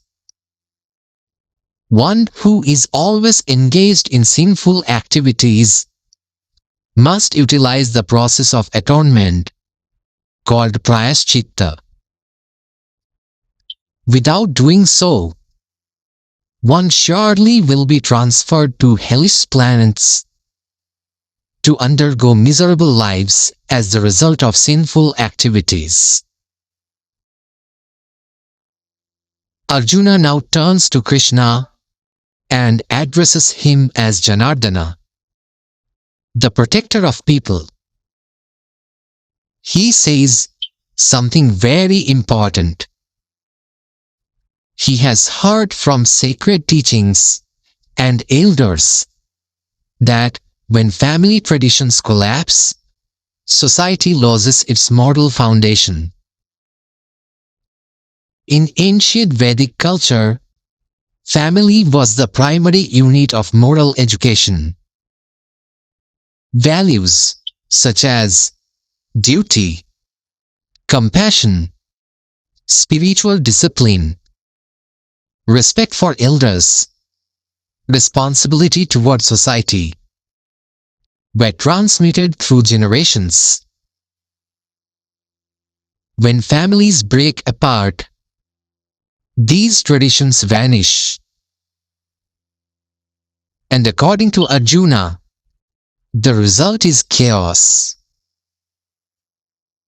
As per A.C. Bhaktivedanta Swami Prabhupada, Arjuna is worried about the destruction of Kuladharma, the religious and ethical duties of a family lineage.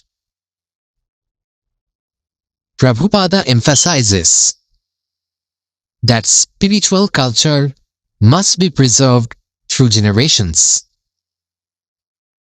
If elders and leaders of society are destroyed in war, then moral guidance disappears, spiritual practices decline, society becomes driven by material desire. According to Prabhupada, Arjuna fears that such destruction will lead people toward adharma or unrighteousness. However, Prabhupada also points out something deeper. Arjuna's reasoning is compassionate but incomplete. Why? Because Arjuna is forgetting that the war itself is a divine arrangement by Krishna to restore dharma.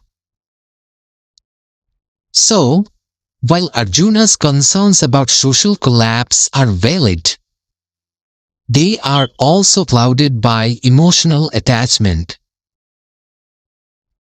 Swami Vivekananda often explained that the Gita is not merely about war. It is about the conflict between moral confusion and spiritual clarity. Arjuna's fear reflects a universal human dilemma. When two duties clash, compassion and responsibility, the mind becomes paralyzed. Sarvepalli Radhakrishnan interprets Arjuna's argument as a social and ethical concern. He suggests that Arjuna is thinking about the long-term consequences of violence on civilization.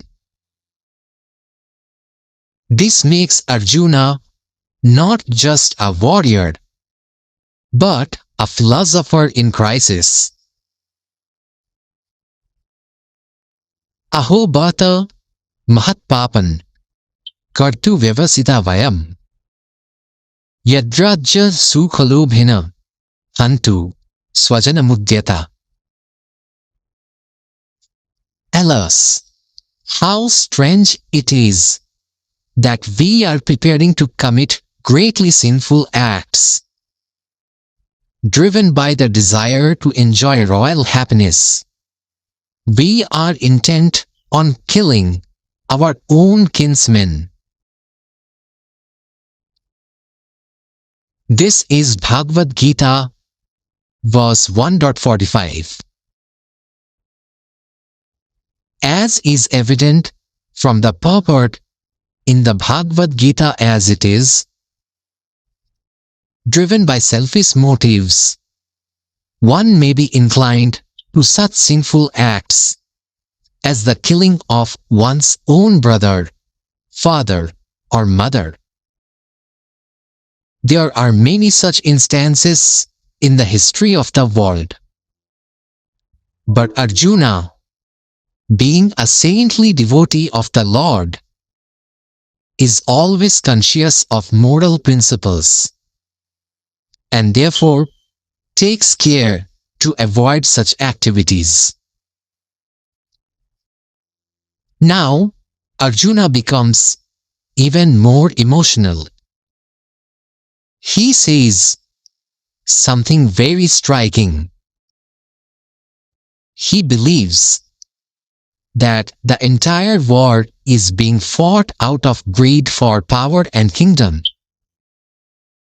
In his mind, the war is no longer about justice. It appears to him as a tragic battle, fueled by ambition. He feels ashamed that he is about to raise his weapon against his own family. Prabhupada explains that Arjuna's compassion is noble. But it is also misdirected. Why? Because Arjuna is assuming that the motive of the war is personal ambition. However, Krishna knows something Arjuna does not fully see in this moment. The war is necessary to remove tyranny and restore righteousness. Prabhupada writes that Arjuna's mind is now overpowered by bodily relationships. Instead of seeing people as eternal souls, Arjuna sees them only as relatives. This attachment clouds his ability to perform his kshatriya duty. Yadi mama pratikarama shastran shastraparaya dhartarashtra rani hanyustanme kshemataran bhavita. Better for me if the sons of Dhritarashtra, weapons in hand, were to kill me unarmed and unresisting on the battlefield. This is Bhagavad Gita, verse 1.46. As is evident from the purport in the Bhagavad Gita as it is the custom, according to Kshatriya fighting principles, that an unarmed and unwilling foe should not be attacked. Arjuna, however, decided that even if attacked by the enemy in such an awkward position, he would not fight. He did not consider how much the other party was bent upon fighting. All these symptoms are due to soft-heartedness, resulting from his being a great devotee of the Lord. Now, Arjuna makes a shocking declaration. He says he would rather die without fighting. Imagine the magnitude of this statement. Arjuna is one of the greatest warriors in history. Yet, he now feels that surrendering his life is better than killing his own relatives. His moral conflict has reached its peak. He is no longer thinking like a warrior. He is thinking like a grieving family member. Many commentators note that this moment reveals the depth of Arjuna's compassion. However, it also reveals the danger of moral paralysis.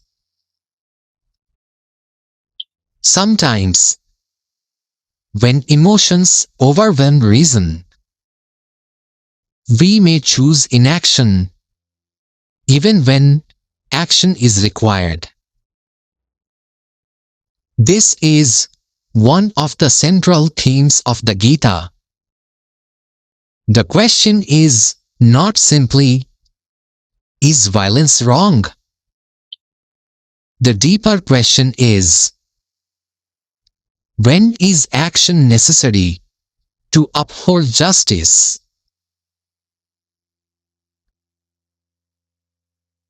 Sanjay Uvacha Eva Mukta Arjuna Sankhye Rathopastha Upavishata Vishrigya Shashardam Chapam Shokashanvigna Manasa.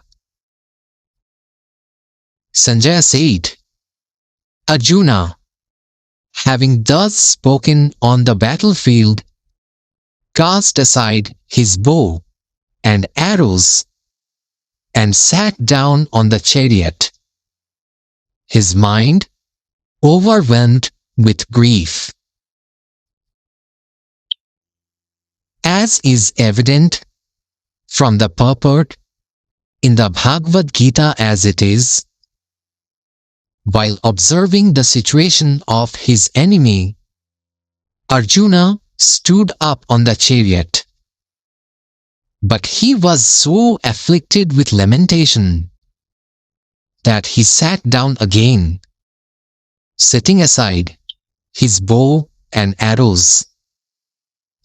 Such a kind and soft-hearted person in the devotional service of the Lord is fit to receive self-knowledge.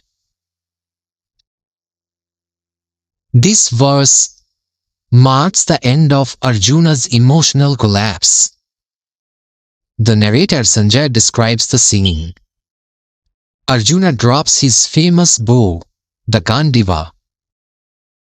The warrior who once defeated powerful enemies now cannot even hold his weapon.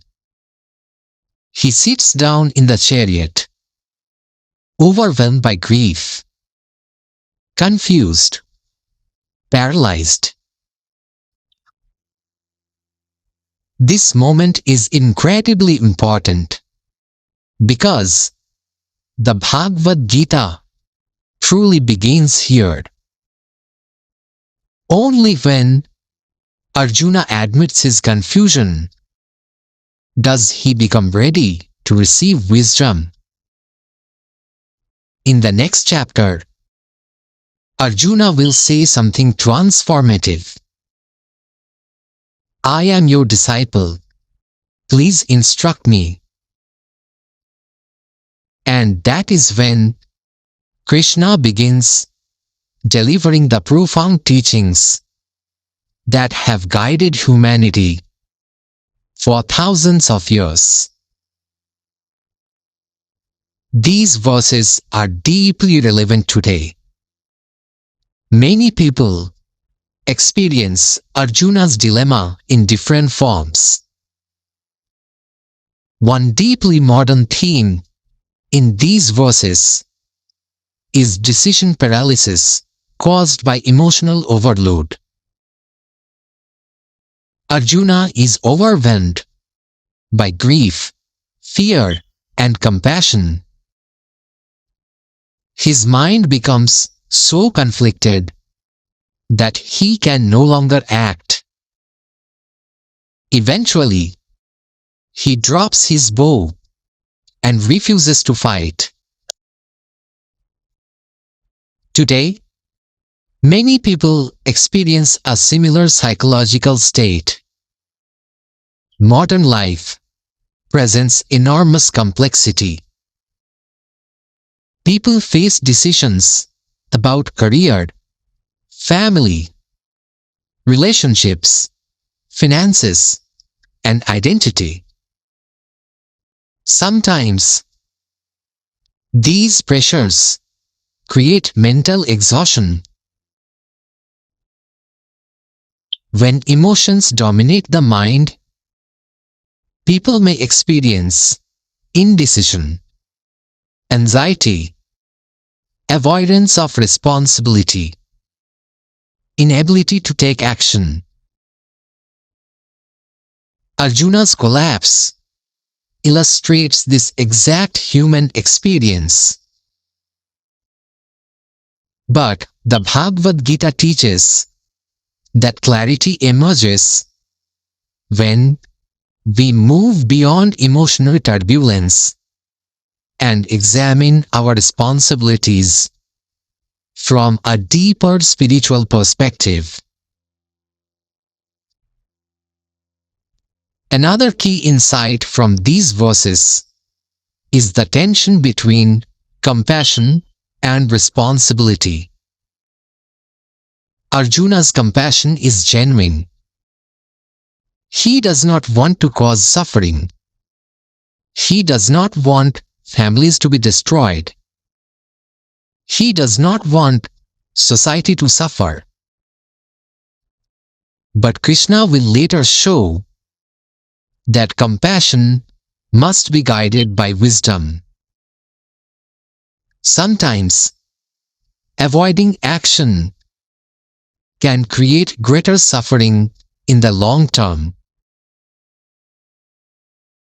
If injustice is allowed to spread unchecked, society may face far more harm. This is why the Gita teaches balanced action. Action guided not by anger, greed, or attachment, but by clarity about what sustains justice and harmony. Perhaps the most important modern lesson from these verses is the importance of seeking wisdom when we are confused. Arjuna does something extremely human. He admits his confusion. He does not pretend to know the answer. He does not hide his emotional struggle. Instead, he eventually turns to Krishna and asks for guidance. In modern culture, people are often encouraged to appear confident at all times. But the Gita suggests something deeper. True wisdom begins when we acknowledge our limitations and become open to learning. Moments of confusion are not signs of weakness. They are often the beginning of transformation. Sometimes, families expect us to support actions we know are wrong. Standing for truth may create conflict.